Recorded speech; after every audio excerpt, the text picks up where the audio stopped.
Bab 271, lama tidak bertemu, teman lama. Saat mereka berbincang, gelembung merah putih kembali mengembang, terlihat sama persis seperti sebelumnya, kecuali titik hitam di tengahnya. Anda dapat membayangkan enkripsi sebagai sistem kekebalan manusia dan cacing hitam sebagai virus. Yuan Qi menjelaskan, karena enkripsi ganda terlalu rumit untuk ditembus sekaligus, WOM yang saya gunakan akan menyusupi bagian-bagian enkripsi terlebih dahulu dan mengambil bentuknya sehingga sistem pemicu enkripsi akan tertipu. Ketika 90% dari enkripsi telah digantikan oleh WOM, ini akan menjadi waktu untuk serangan umum. Yuan Qi berhenti dan memandang Li Yao dengan cara yang sangat aneh. Li Yao tidak mengerti apa yang sedang terjadi. Dia balas menatap Yuan Qi. Setengah menit kemudian, Yuan Qi menghela nafas dan berkata, alasan mengapa saya menjelaskan begitu banyak kepada Anda dan bahkan menerjemahkan seni peretasan enkripsi yang misterius ke dalam metafora yang sederhana dan mudah adalah karena saya ingin memberitahu Anda bahwa ini adalah hal yang sangat rumit, teknik yang luar biasa dan merepotkan yang telah aku kerjakan selama bertahun-tahun, yang berarti itu sangat mahal. Li Yao bingung. Wajahnya memerah. Maaf, Tuan Yuan. Saya bertanya-tanya, berapa biaya untuk memecahkan enkripsi ganda seperti itu? Yuan Qi menjawab, biasanya pelanggan saya berkonsultasi dengan peretas enkripsi lain yang tidak dapat menyelesaikan masalah mereka. Itu sebabnya mereka datang kepada saya. Jadi, tagihan saya relatif tinggi. Secara umum, 100 juta untuk layanan saya. 100 juta. Li Yao gemetar karena terkejut. Dia belum terbiasa dengan harga dunia budidaya, yang menurutnya berada dalam kondisi inflasi mata uang yang sangat buruk. Tentu saja, menurutmu bagaimana lagi aku bisa membayar angkutan superku? Yuan Qi memutar matanya. Kemudian dia mengubah nadanya dan berkata sambil tersenyum, namun, ada sesuatu yang membuatku sangat penasaran. Berdasarkan beberapa kata yang kamu katakan padaku, aku sudah mampu mengalahkan Gao Rong dan meningkatkan rekor pribadiku sebesar 7%. Apa yang akan terjadi jika Anda membantu saya memodifikasi pesawat ulang-alik super, yang paling sesuai dengan gaya mengemudi saya? Itu adalah persyaratan yang sangat masuk akal. Li Yao berpikir sejenak dan berkata, tetapi saya tidak dapat melakukan apapun tanpa bengkel dan modul modifikasi. Yuan Qi berbicara dengan cepat, saya adalah pelanggan lama dari beberapa bengkel antar jemput super terdekat. Tidak akan ada masalah untuk meminjam satu ruangan dan beberapa mekanik untuk membantu Anda untuk sementara waktu. Daftar modul mereka juga sangat lengkap. Jika mereka tidak memiliki modul yang Anda butuhkan, mereka dapat meminta dealer untuk mengirimkan modul tersebut kepada mereka dengan mudah. Uang juga tidak akan menjadi masalah. Apapun yang Anda butuhkan, pilih saja. Li Yao merenung sejenak dan kemudian berkata, saya juga memerlukan rekaman Anda dalam balapan pesawat ulang-alik super dari berbagai sudut pandang. Semakin banyak, semakin baik. Saya perlu menganalisis pola dan kemampuan mengemudi Anda. Yuan Qi menganggukkan kepalanya. Tidak masalah. Saya selalu menyimpan rekaman setiap balapan yang saya ikuti. Itu akan diberikan kepada Anda sebentar lagi. Apakah ada hal lain yang Anda perlukan? Ada. Li Yao berkata dengan serius, tunjukkan padaku satu set seni bela diri. Yuan Qi bingung. Koordinasi segi empat sangat penting bagi pengemudi. Saya perlu melihat seberapa baik Anda. Sangat mengerutkan kening, Yuan Qi mengeluarkan suara lucu. Dia sepertinya tiba-tiba terperangkap oleh kondropati dan melakukan tindakan yang tidak benar yang hampir bisa disebut 13 kekuatan binatang perang. Luar biasa, guru. Tuan tetap tampan seperti apapun yang kamu lakukan. Hak kecil tidak bisa menahan diri lagi. Kedua jiwa buatan itu kembali bernyanyi, menari, mengerang di sekelilingnya. Yuan Qi mengertakkan gigi dan bertanya, sekarang, apakah semuanya baik-baik saja? Ya, semuanya baik-baik saja. Li Yao tersenyum. Suara retakan terdengar dari jari-jarinya saat dia menyilangkan jari dan menekannya.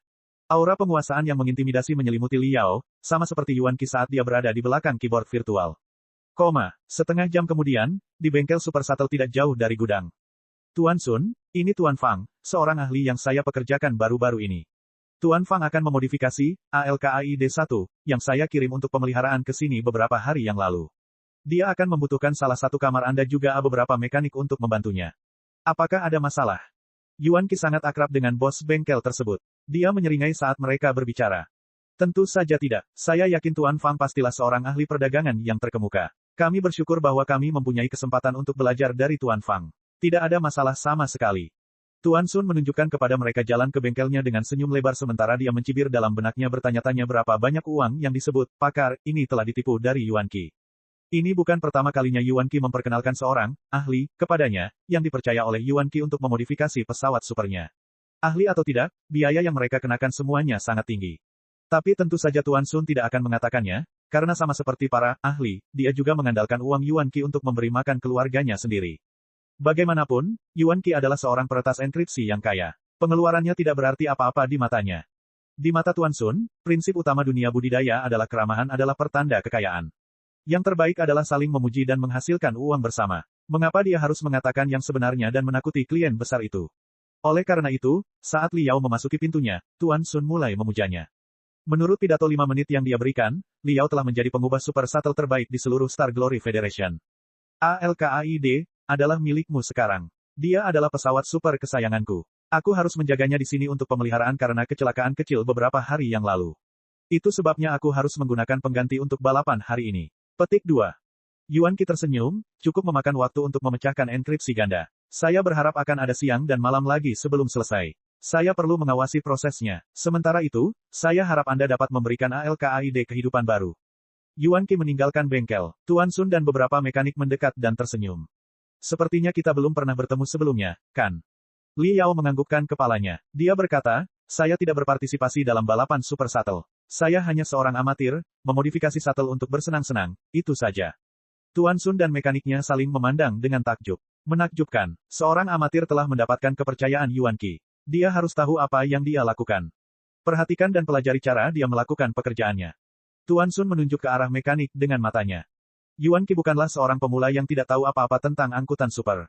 Namun, dia juga bukan ahlinya. Orang sombong seperti itu adalah yang paling mudah ditipu. Tapi dibutuhkan pengetahuan yang benar untuk membodohi mereka juga. Tuan Sun dan kelompoknya bertanya-tanya bagaimana Li Yao dihormati sebagai Tuan oleh Yuan Qi. Li Yao tidak peduli dengan reaksi mereka. Dia mengubur dirinya di dunianya sendiri. Merenung sejenak, dia memasukkan slip giok yang ditawarkan Yuan Qi ke prosesor kristal mini. Sua, lebih dari 10 feet balapan Yuan Qi dibuka secara bersamaan. Dia memusatkan perhatiannya pada mereka dan mulai belajar. 3 jam kemudian, dia masih belajar. Li Yao membeku, bahkan kelopak matanya seperti dilem. Sekitar 300 klip video telah diputar 7 kali, namun diputar ulang dalam gerakan lambat untuk lain waktu. Seorang mekanik mau tidak mau bertanya, apakah dia tertidur? Semua orang menjadi tidak sabar setelah lama menonton. Banyak dari mereka yang menguap. Bahkan Tuan Sun pun merasa mengantuk. 1 jam kemudian, Li Yao bangkit dan membangunkan Sun yang sedang tidur siang. Di mana alkaidnya? Saya perlu melihat pesawat ulang-aliknya. Di dalam garasi, dalam kegelapan pekat ada 7 angkutan yang diparkir, termasuk beberapa angkutan bersenjata yang bernilai puluhan juta. Namun kecerahannya dikalahkan oleh pesawat ulang-alik super di tengah yang berwarna hitam dan merah. Pesawat ulang-alik super telah dirancang dengan gaya agresif. Tepinya yang tajam menimbulkan sensasi belati hitam berlumuran darah yang siap menembus langit dan merobek bintang-bintang. Menutup matanya, Li Yao bisa membayangkan pesawat ulang-alik super yang menyerbu dalam gelombang besar menghancurkan segala sesuatu yang menghalangi jalannya hanya dengan kecepatan yang mengejutkan. Tak heran jika diberi nama ALKAID. Tampaknya ia mampu menebas seluruh pasukan dari ujung kepala hingga ujung kaki tanpa gangguan apapun.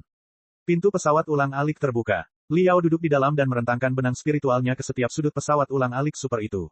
Dia merasa bahwa pesawat ulang-alik super dan dirinya telah menyatu menjadi satu yang memiliki darah dan jiwa yang sama. Lupdup, lupdup, lupdup, lupdup, pintu palka ditutup. Seluruh dunia menghilang dalam keheningan. Satu-satunya hal yang bisa didengar adalah detak jantungnya sendiri yang semakin cepat. Lupdup, lupdup, lupdup, lupdup, lupdup, lupdup, lupdup. Sudah berapa lama sejak terakhir kali dia merasakan jantungnya berdetak begitu kencang?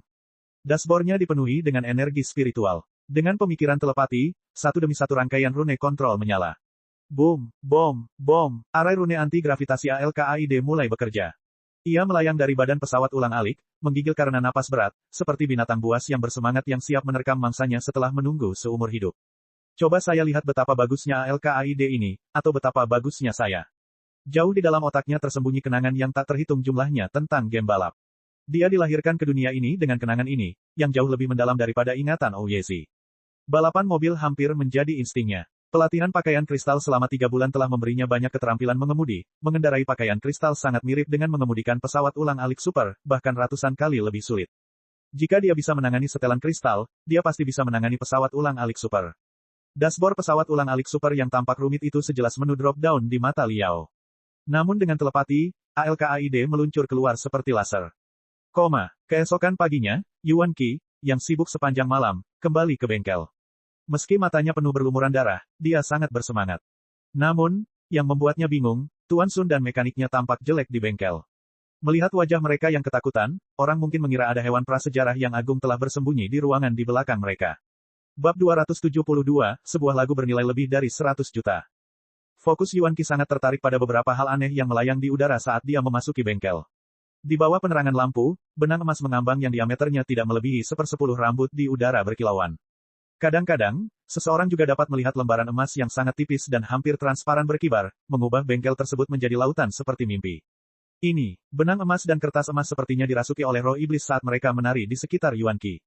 Yuan Qi tidak bisa menahan diri untuk tidak mengulurkan tangannya, tetapi benang emas dan kertas emas itu terlalu ringan dan terlalu lembut seperti angin sepoi-sepoi, seperti air yang mengalir, diam-diam terlepas dari celah di antara jari-jarinya, hanya menyisakan samar-samar, sensasi lembut di jari-jari di belakang. Sebelumnya, Yuan Qi tidak pernah tahu bahwa menyentuh logam bisa menimbulkan perasaan yang begitu indah. Dan diparkir dengan tenang di jembatan modifikasi adalah ALKAID. Yuan Qi tidak bisa berhenti berkedip saat bibirnya terbuka, tapi dia tidak tahu harus berkata apa. Jika Liao telah memodifikasi ALKAID sampai pada titik yang benar-benar tidak dapat dikenali, menambahkan sekitar 17 atau 18 stabilisator sayap, beberapa perangkat propulsi yang berkilauan, dan bahkan mengganti semua mesin terbang anti-gravitasi, Yuan Qi tidak akan bingung. Seperti yang telah dilakukan oleh semua pakar sebelumnya yang dia undang sebelumnya. Namun ALKAID yang dimodifikasi oleh Liao hampir sama dengan sebelumnya, pada pandangan pertama, tidak ada yang bisa mengatakan itu telah dimodifikasi sama sekali. Namun perbedaan halus yang hanya dapat dirasakan tetapi tidak dapat disampaikan dapat ditemukan dengan konsentrasi penuh dan pengamatan yang tenang. ALKAID menjadi lebih tajam dan ganas, bahkan dipenuhi dengan momentum yang tak tertahankan dan niat membunuh yang tajam yang dapat menghancurkan dunia dan meledakkan bintang-bintang di bawah gemerlap cahaya. Setelah merenung beberapa saat, Yuan Qi akhirnya bisa menggambarkan suasana hatinya sendiri. Sepertinya apa yang dia lihat di masa lalu adalah lukisan yang disalin oleh seorang siswa, dan apa yang dia lihat hari ini adalah lukisan yang dilukis secara pribadi oleh sang Grandmaster sendiri. Meskipun setiap pukulan hampir sama, kombinasi akhirnya sangat berbeda, yang satu adalah surga dan yang lainnya adalah bumi. Itu seperti, apa yang dia lihat di masa lalu adalah binatang iblis yang berada di dalam sangkar dan memiliki mantra pengikat di atasnya. Dan pada saat ini, dia sepertinya berhadapan langsung dengan binatang iblis yang sama di punggung gunung yang sempit dan terpencil, sedangkan binatang iblis ini sekarang bisa melepaskan auranya yang tersembunyi jauh di dalam sumsum tulangnya dengan tidak hati-hati. Esensi, energi, roh. Saat ini, ALKAID memiliki esensi, energi, dan semangat, itu memiliki jiwa. Grandmaster Fang, apa sebenarnya ini? Hati Yuan Qi sedang kacau, dia terus melongo lama seperti sedang mabuk, baru kemudian dia menyadari Liao yang sedang bermeditasi dalam kegelapan, Liao benar-benar masih seperti seorang Buddha. Yuan Qi mau tidak mau bertanya dengan suara rendah. Ketika Yuan Qi mengatakan, Grandmaster Fang, suaranya benar-benar berbeda dari kemarin, seperti memiliki esensi, energi, dan semangat, Yuan Qi sekarang benar-benar memperlakukan Liao sebagai seorang ahli super, sosok tingkat Grandmaster. Dalam kegelapan, mata Liao berkilauan dengan sinar terang saat dia meletakkan jarinya di bibir. Tiba-tiba, bukan hanya Yuan Qi yang tidak berani mengucapkan sepatah kata pun, bahkan Bos Sun dan kru pemeliharaan pun tidak berani bernapas dengan keras. Setelah bermeditasi sejenak, Liao tiba-tiba berdiri dan berjalan menuju ALKAID dengan langkah besar. Hal pertama yang dia lakukan adalah dengan lembut membelai sisi kiri ALKAID, yang diikuti oleh cahaya dingin di antara jari-jarinya saat bilah putih yang sangat tipis muncul. Bilah ini hanya seukuran kuku, itu ditempa dari pecahan tulang ekor naga singamutan. Itu sangat sulit namun agak fleksibel juga, ia juga memiliki sedikit vitalitas dan dapat menyatu dengan penggunanya. Tidak ada yang lebih baik dari bilah ini untuk mengukir komponen perlengkapan sihir dengan halus. Tanpa ragu sedikit pun, aura putih tajam dengan panik muncul seperti sambaran petir yang keluar dari ujung jari-jarinya saat dia menggores tubuh ALKAID dengan kecepatan ekstrim sebelum seutas benang emas yang lebih tipis dari sehelai rambut segera dicabut. Yuan Qi menghirup udara dingin. Baru sekarang dia menyadari bahwa benang emas dan kertas emas yang berterbangan di udara adalah hasil murni karya Liao dari memoles tubuh ALKAID. Pantas saja ALKAID sepertinya tidak berubah tetapi tiba-tiba memiliki esensi, energi, dan semangat. Lebih-lebih lagi. Setelah Liao menggores ketika benang emas yang sangat halus ini ditarik keluar, tampak seolah-olah seekor naga yang dicat menjadi hidup dengan memasukkan pupil matanya. Tiba-tiba, ALKAID menjadi hidup, berubah menjadi binatang buas yang membuka mulutnya yang berdarah saat menerkam ke arah Yuan Qi dengan ganas. Ahahaha. Yuan Qi mau tidak mau mundur setengah langkah. Namun, ketika dia memfokuskan matanya, barulah dia menemukan bahwa ALKAID jujur tetap berada di tempatnya. Tapi aura cemas terpancar darinya. Memberikan kesan bahwa ia adalah seekor kuda liar dan cemas yang ingin menyerbu dan menghancurkan posisi musuh di medan perang, menunggu dia untuk menaklukkan dan mengendarainya. Dengan menjentikkan jari Liao, petir itu berubah menjadi bilah tulang putih, dan dengan jentikan lainnya, bilah tulang itu menghilang. Dengan ringan meniup ALKAID dan setengah menyipitkan matanya, Liao merasakan setiap perubahan kecil di udara yang mengalir di permukaan pesawat ulang-alik. Liao dengan puas mengangguk setelah 10 detik sebelum dia berbicara, apakah ada masalah dengan hatimu? Yuan Qi terkejut sesaat sebelum dia menjawab sambil menggelengkan kepalanya, tidak. Kalau begitu pergi, terbangkan. Kata Liao sambil menepuk bahu Yuan Qi sambil tersenyum. Aurora Autos sedang gempar. Pagi yang memekakan telinga dan mendidih darah ini ditakdirkan menjadi milik Yuan Qi dan ALKAID. Dalam komunitas balap shuttle super amatir kota ular, Yuan Qi juga dianggap sebagai ahli kelas 1. Dia juga memiliki sekelompok teman yang sama antusiasnya dengan balap super shuttle seperti dia. Setelah Yuan Qi mendapatkan ALKAID barunya, dia tidak bisa menahan diri dan memanggil semua teman pengendaranya di malam hari ke Aurora Autos. Setelah itu, mereka dibantai satu demi satu. Bahan penguat berdarah apa yang dimakan Yuan Qi sehingga dia menjadi begitu galak dalam semalam. Itu gila, Gao Yan sekali lagi terpaksa membentur tembok. Wow, dia benar-benar menyelesaikan putarannya dalam waktu 3 menit 49,31 detik. Dia telah memecahkan rekor terbaiknya sendiri dengan 12 detik yang luar biasa. Satu demi satu, para ahli kelas 1 dari komunitas balap shuttle super amatir jatuh sepenuhnya seperti kartu domino menghadapi Yuan Qi yang begitu berani sehingga seolah-olah dia dirasuki oleh dewa atau iblis bahkan sebelum mereka sempat berteriak. Kontes antar amatir sangat dipengaruhi oleh keadaan pikiran seseorang. Saat Yuan Qi menjadi semakin bersemangat, dia menjadi lebih santai, tubuhnya sepertinya telah berubah menjadi tetesan air yang menyatu sepenuhnya dengan ALKAID. Dia menunjukkan manuver-manuver sulit yang menurutnya tidak mungkin dilakukan dengan begitu mudah seperti melewati awan dan air yang mengalir, membuat semua orang berseru berulang kali. Mustahil, dia melakukan 4 gerakan Sidewinder dalam satu tarikan napas. Ya Tuhan, dia sebenarnya melakukan akselerasi dengan menukik tajam dan baru berhenti ketika jaraknya hanya 3 meter dari permukaan tanah.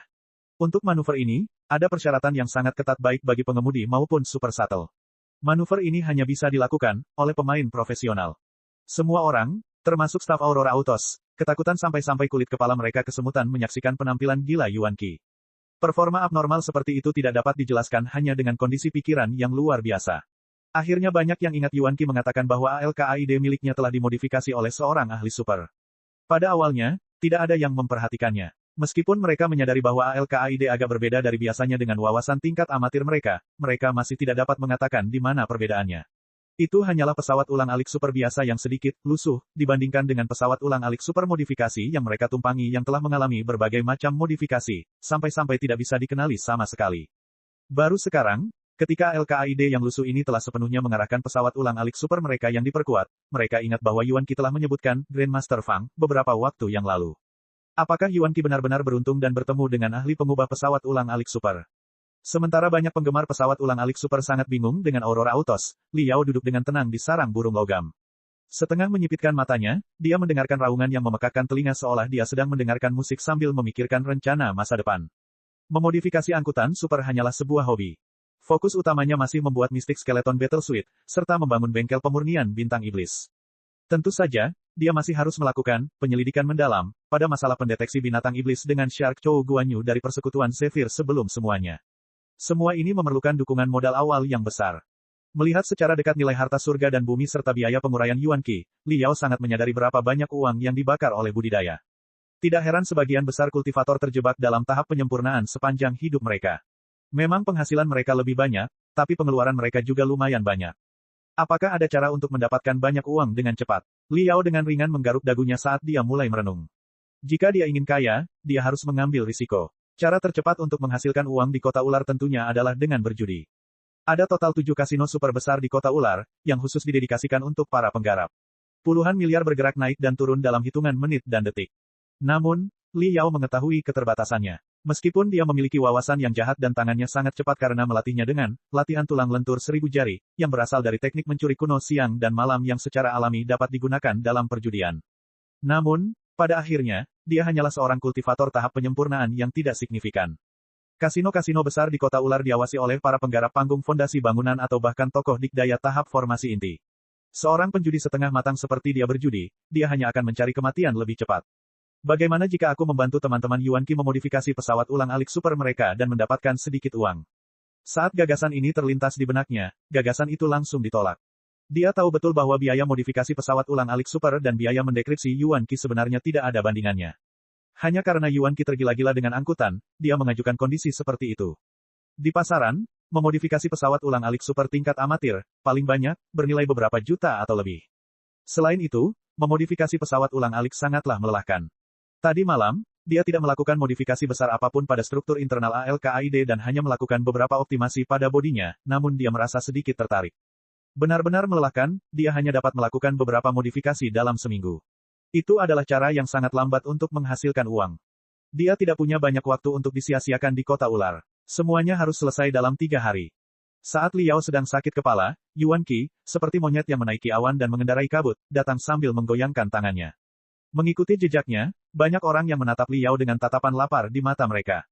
Puas, Li Yao berdiri. Grandmaster Fang, tunggu, bantu aku sekali lagi, aku harus menantang arena balap badai neraka.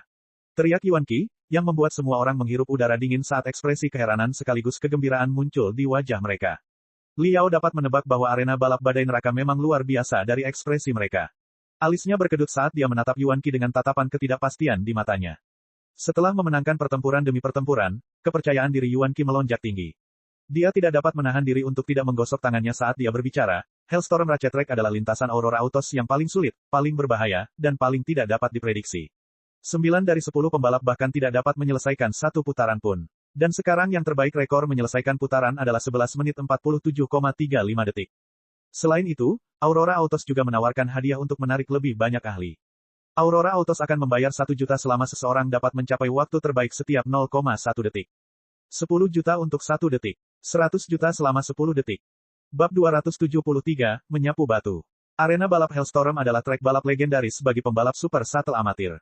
Itu juga terkenal di kalangan pengemudi shuttle super profesional. Lintasan balap ini berlatarkan sebuah fragmen dunia bernama Hellstorm Domain, yang merupakan dunia dengan angin kencang yang penuh dengan energi spiritual yang dahsyat. Gravitasi di domain badai neraka hanya 2/3 dari gravitasi di sektor asal surga.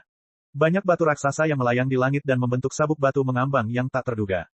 Pesawat ulang-alik super yang beroperasi di Hellstorm Domain perlu mengkhawatirkan angin ganas yang ada di mana-mana dan sabuk batu mengambang yang mungkin datang entah dari mana. Setelah termakan oleh sabuk batu apung, pesawat ulang-alik super itu akan menjadi seperti tikus yang jatuh ke dalam penggiling daging, siap dirusak kapan saja. Alasan mengapa Aurora Autos menawarkan bonus setinggi itu adalah sebagian karena ingin menarik lebih banyak penggemar super shuttle, dan sebagian lagi karena ini adalah cara pemasaran yang baik.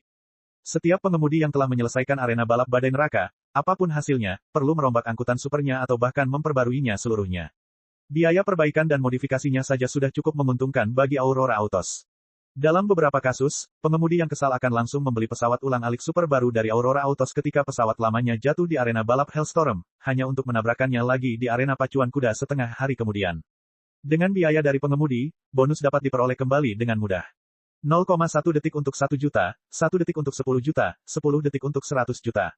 Kedengarannya seperti bonus yang sangat tinggi. Namun, siapapun yang pernah menyentuh balap super shuttle pasti tahu bahwa ketika rekor tersebut telah mencapai batasnya, akan sangat sulit untuk ditingkatkan bahkan hanya 0,1 detik. Ketika arena balap badai neraka baru saja dibangun, rekor tersebut selalu dipecahkan dan ketika itu terjadi, rekor tersebut akan berkurang setengah detik atau 1 detik penuh. Namun karena semakin banyak orang yang tertarik pada arena balap Hellstorm, banyak pembalap profesional juga yang ikut serta dalam kompetisi tersebut. Semakin sering rekor tersebut dipecahkan, semakin sulit untuk memecahkannya lagi di masa depan. Rekor terbaru arena balap badai neraka, 11 kaki 47 inci 35, diciptakan oleh seorang pengemudi profesional dan tidak dipecahkan selama 3 bulan.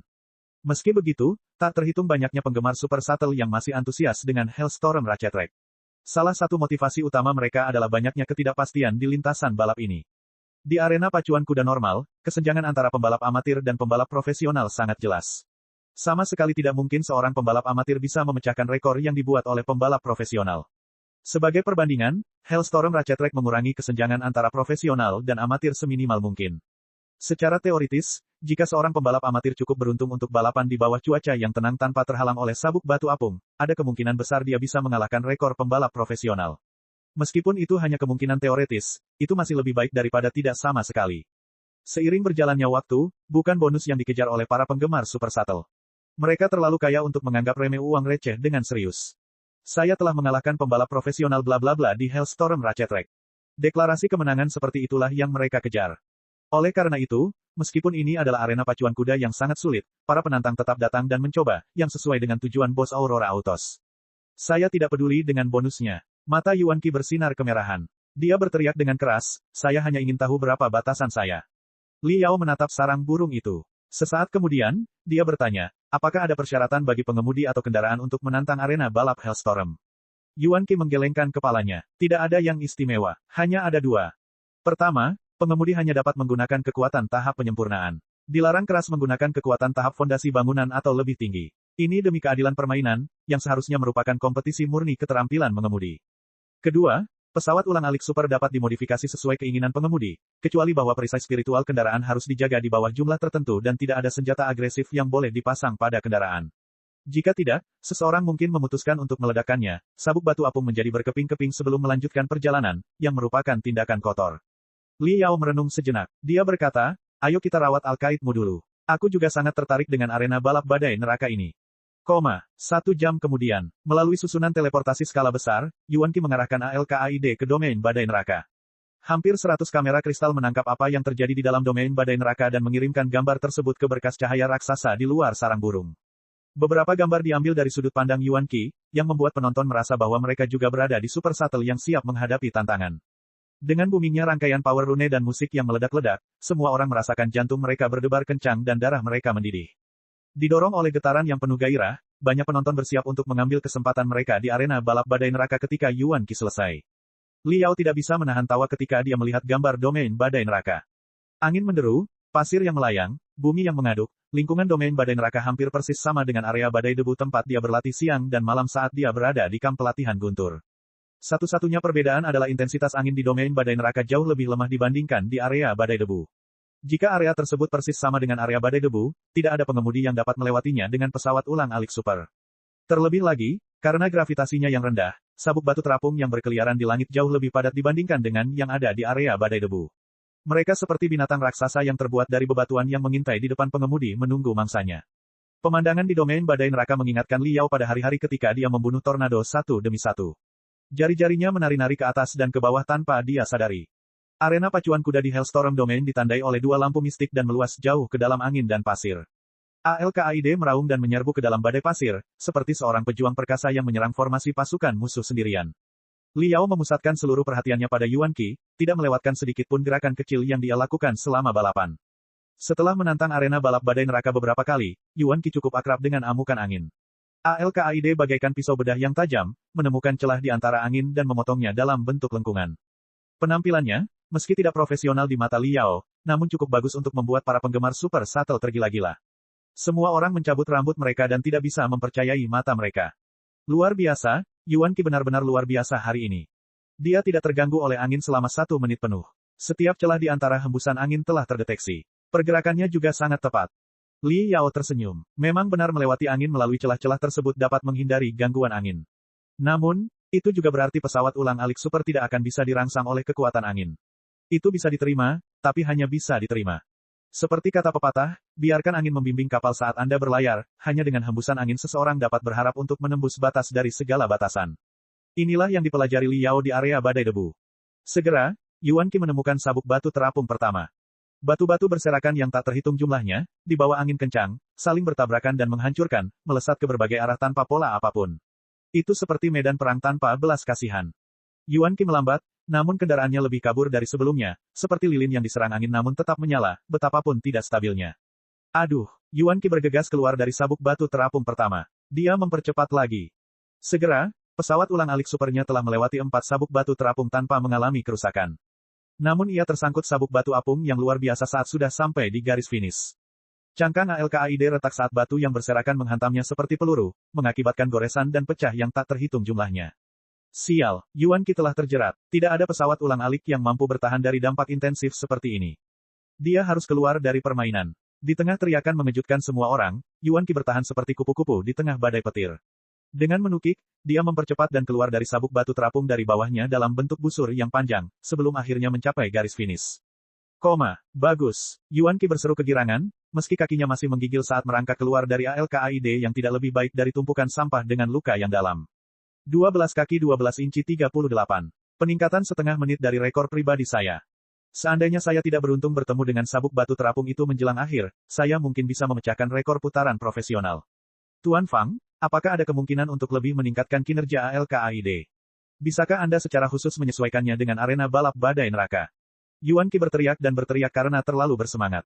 Li Yao meliriknya dan berkata dengan serius. Tentu bisa lebih diperkuat lagi. Dan ya, saya bisa menjadikannya model khusus untuk arena balap Hellstorm. Masalahnya, apakah Anda bisa mengendarainya?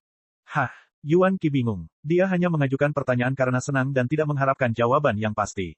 Menurutnya ALKAID sudah sempurna. Untuk lebih meningkatkan kinerja, satu-satunya cara adalah dengan mengganti seluruh sistem dorongan. Namun di arena balap badai neraka, sistem dorongan yang kuat tidak dapat banyak membantu karena banyaknya hambatan. Yuan Qi mau tidak mau bertanya, seperti apa model khusus untuk arena balap Hellstorm? Dan apakah model tersebut menuntut keterampilan mengemudi yang unik? Liao tersenyum dan berkata, bagaimana kalau begini, ayo buat kesepakatan lagi. ALKAID sekarang telah rusak dan memerlukan perawatan besar. Saya dapat membantu Anda memperbaikinya dan meningkatkannya dari dalam keluar menjadi model khusus untuk arena balap Hellstorm secara gratis. Sebagai hadiahku, aku bisa mengendarai Alkaidmu di arena balap badai neraka besok. Pada malam hari, di bengkel antar jemput super milik Tuan Sun. Aduh, boom, bom, suara-suara membosankan itu berlangsung sepanjang hari. Liao telah menonton klip video para ahli yang berlomba di domain badai neraka dengan lebih dari 20 berkas cahaya secara bersamaan. Ia memberikan perhatian khusus kepada beberapa pembalap profesional yang berhasil memecahkan rekor. Klip video mereka diperiksa detik demi detik tanpa ada detail yang diabaikan. Seorang profesional memang seorang profesional. Sangat mengesankan. Liao mengusap matanya yang sakit dan menghela nafas. Di arena pacuan kuda yang penuh ketidakpastian, seperti yang ada di Hellstorm Domain, hasil profesional mungkin hanya 10 hingga 20 detik lebih baik daripada hasil amatir. Namun, di mata Liao, 10 hingga 20 detik berarti setiap cut-in, setiap akselerasi, dan setiap pukulan back-end dari pemain profesional jauh lebih baik daripada pemain amatir. Di pasir yang berterbangan dan kerikil yang menggelinding, setiap gerakan sempurna hanya mampu memberikan keuntungan 0,1 detik. Banyaknya akumulasi 0,1 detik yang menyebabkan jeda terakhir 10 hingga 20 detik. Yuan Qi berkata bahwa dia mungkin bisa memecahkan rekor profesional dengan lebih beruntung. Namun menurut Liao, dia sangat beruntung hari ini. Saya terlalu sedikit memikirkan para profesional sebelumnya. Amatir seperti Yuan Qi jauh dari pemain balap super shuttle terbaik. Saya tidak pernah berpikir bahwa pembalap profesional bisa sekuat ini. Pesawat ulang-alik super mereka adalah mahakarya dari penyuling berpengalaman yang telah disesuaikan secara khusus untuk lingkungan berpasir. Dalam skenario terbaik, saya hanya akan lebih cepat dari mereka dalam 1 atau 2 detik. Itu masih terlalu dekat. Apa yang harus saya lakukan? Liao menatap pancaran cahaya itu, seolah-olah dia adalah patung Buddha yang terbuat dari lumpur, tidak memedulikan bisikan Tuan Sun dan mekaniknya. Ketika sebuah pesawat ulang-alik super ditabrak oleh batu-batu berserakan dan jatuh ke tanah dalam gambar, Liao merasa dia sedang melakukan sesuatu. Jauh di lubuk hatinya, meski masih belum jelas, sebuah rencana modifikasi gila dan serangkaian strategi balap di luar pikiran yang belum pernah digunakan sebelumnya muncul. Bab 274, Gerhana Matahari. 1 malam lagi tanpa tidur telah berlalu, namun Liao tidak merasa lelah sedikitpun. Dia merasakan ada angin puting beliung guntur dan kilat bertiup di dalam otaknya. Setiap sel otaknya berteriak tertiup angin. Dengan datangnya fajar, susunan rune iluminasi di dinding dan kubah dunia bawah tanah secara bertahap menyala, mengeluarkan cahaya yang bersinar seperti matahari. Liao mengendarai ALKAID yang telah dilahirkan kembali satu demi satu putaran di trek kosong. Setelah setiap putaran yang ia kendarai, ia merasakan jiwanya membara lebih terang dari putaran sebelumnya. Semangat dan gairah seolah telah menjadi ribuan semut yang mencabik-cabik tubuhnya memulai perjalanan menuju ketidakterbatasan. Pada pukul 10 pagi, Liao sangat bersemangat dan siap untuk pertandingan. Bersama dengan Yuan Qi dan Tuan Sun, dia mengirim ALKAID ke Aurora Autos dengan truk antar jemput super khusus. Namun, dia benar-benar dikejutkan oleh ramainya kerumunan di luar Aurora Autos. Sarang burung baja itu berkilauan dengan lentera dan lampu. Hampir 100 berkas cahaya raksasa melayang di langit memainkan pemandangan fantastis dari game balap pesawat ulang-alik super. Bahkan ada beberapa berkas cahaya stereoskopis yang menimbulkan suara seruan saat menutupi kerumunan seolah-olah banyak pesawat ulang-alik super yang turun dari langit dan menghantam kerumunan. Penggemar super shuttle yang datang ke Aurora Autos hari ini puluhan kali lebih banyak dibandingkan hari sebelumnya. Ada antisipasi di wajah semua orang. Beberapa komentator berteriak putus asa dan membuat penonton bersemangat, menambah kemeriahan adegan tersebut. Mereka di sini. Banyak penggemar super shuttle yang antusias bergerak ke arah Liao dan teman-temannya sementara mata mereka berseri-seri kegirangan. Liao memandang Yuan Qi dengan ketidakpuasan. Meskipun dia tidak tergila-gila untuk tidak menonjolkan diri dan tidak keberatan untuk pamer sesekali, dia tidak bermaksud untuk menarik banyak perhatian yang tidak perlu saat ini, mengingat dia sedang melakukan perjalanan rahasia ke kota ular dengan nama samaran setelahnya, semua. Yang dia inginkan hanyalah mendapatkan uang dan pergi dengan tenang. Dia berpikir dalam hati, apa yang salah dengan orang ini, Yuan Qi? Apakah dia harus mengundang begitu banyak orang untuk menonton pertandinganku dan membuat keributan seperti itu? Liao mengerutkan kening dan berkata dengan tidak senang, sejujurnya, bukan. Mereka di sini, tuannya ada di sini. Berteriak dan berteriak, kerumunan orang membanjiri Liao. Namun mereka mengabaikan Liao seolah-olah dia tidak ada dan terus berlari ke punggungnya. Tidak jauh di belakang Liao, 2 truk super raksasa mendarat perlahan. 2 kelompok orang, dengan aura yang sama mengesankannya, keluar dari truk seolah-olah mereka adalah 2 pasukan yang tak terkalahkan. Ada apa, Tuan Fang? Ada begitu banyak orang hari ini. Pasti ada peluang besar yang datang. Yuan Qi berdiri dengan semangat mencoba menemukan seseorang yang dia kenal dari kerumunan. Sudahlah. Liao menggaruk hidungnya dan menjawab, bukannya tanpa rasa malu, aku bermaksud bertanya padamu, peluang besar manakah yang datang hari ini? Saya tidak tahu. Saya telah memecahkan enkripsi ganda Anda sejak saya tiba di rumah kemarin siang dan malam. Saya tidak punya waktu untuk bergosip. Tunggu sebentar. Coba saya lihat apakah ada seseorang yang bisa mencerahkan kita di sini. Yuan Qi melihat ke sana kemari. Tiba-tiba dia menyambar seorang pemuda dari kerumunan. Gaorong, ada apa? Apakah ada orang istimewa di sini? Kamu belum pernah mendengarnya. 4 ahli top yang berkompetisi di arena balap badai neraka. Ini jelas bukan sesuatu yang ingin kamu lewatkan. Gaorong berteriak kegirangan, aku mengirimimu pesan, kira-kira, 20 kali tadi malam dan aku tidak mendapatkan satu balasan pun. Ini adalah konfrontasi puncak yang sebenarnya. Pengemudi dan penggemar pesawat ulang-alik super di seluruh kota ular menjadi heboh dengan sukacita. 4 ahli top. Siapa mereka? Yuan Qi juga bersemangat. Dia berdiri dan menjulurkan kepalanya, mencoba melihat siapa yang berjalan di depan. Itu adalah, Fianfire, Lu Feng dan, Battle Axe, Guandong, 2 pembalap super shuttle profesional terbaik dan 2 rival dengan dendam mendalam selama lebih dari 10 tahun. Mereka akan saling menantang lagi di arena balap Hellstorm. Petik 2. Yuan Qi tersentak. Fianfire dan Battle Axe ada di sini. Setelah penjelasan yang berlarut-larut dan berantakan saat mereka menari sambil melambaikan tangan ke atas dan ke bawah, Li Yao akhirnya mengerti segalanya. Fianfire Lu Feng dan Battle Axe Guandong adalah 2 ahli kelas 1 di antara pengemudi shuttle super profesional. Mereka adalah teman sekelas ketika mereka masih kecil, dan bakat mengemudi mereka ditemukan pada saat yang bersamaan. Ketika mereka tumbuh dewasa, mereka menjadi teman sekaligus saingan. Mereka tidak hanya berkompetisi di kejuaraan profesional di berbagai level, mereka juga suka bepergian bersama dalam federasi dan menemukan arena pacuan kuda amatir yang menarik untuk dikendarai. Arena balap Hellstorm adalah arena pacuan kuda amatir favorit mereka. Rekor putaran arena balap badai neraka dibuat oleh Fianfire Lu Feng 3 bulan lalu. Saat itu, Battle Axe Guandong 1 langkah lebih lambat. Dia dikalahkan 1,7 detik.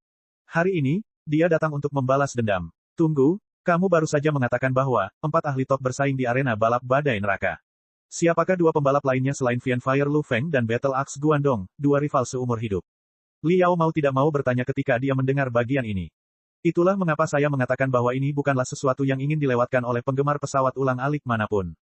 Gaorong menepuk kakinya dan berseru, apa yang akan kita lihat adalah kompetisi ganda. Ini adalah pertandingan antara 2 pembalap terbaik dan 2 ahli modifikasi pesawat ulang-alik super terbaik. Baiklah, saya sangat senang hanya dengan memikirkannya. Hasil dari balap pesawat ulang-alik super sebagian didasarkan pada keterampilan mengemudi-pengemudi dan performa di tempat, dan sebagian lagi bergantung pada modifikasi luar biasa yang dilakukan oleh penyuling sesuai dengan kondisi berbeda di lingkungan berbeda.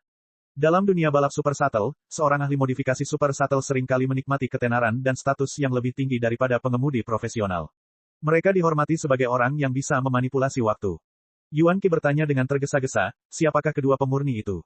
Salah satunya adalah Voidwing Meize, yang dipekerjakan oleh Fianfire Lu Feng sebagai modifikator pribadinya. Gaorong menjelaskan, Meize adalah salah satu Novem Stellae dari Universitas Laut Dalam yang berspesialisasi dalam penyempurnaan dan modifikasi pesawat ulang-alik super.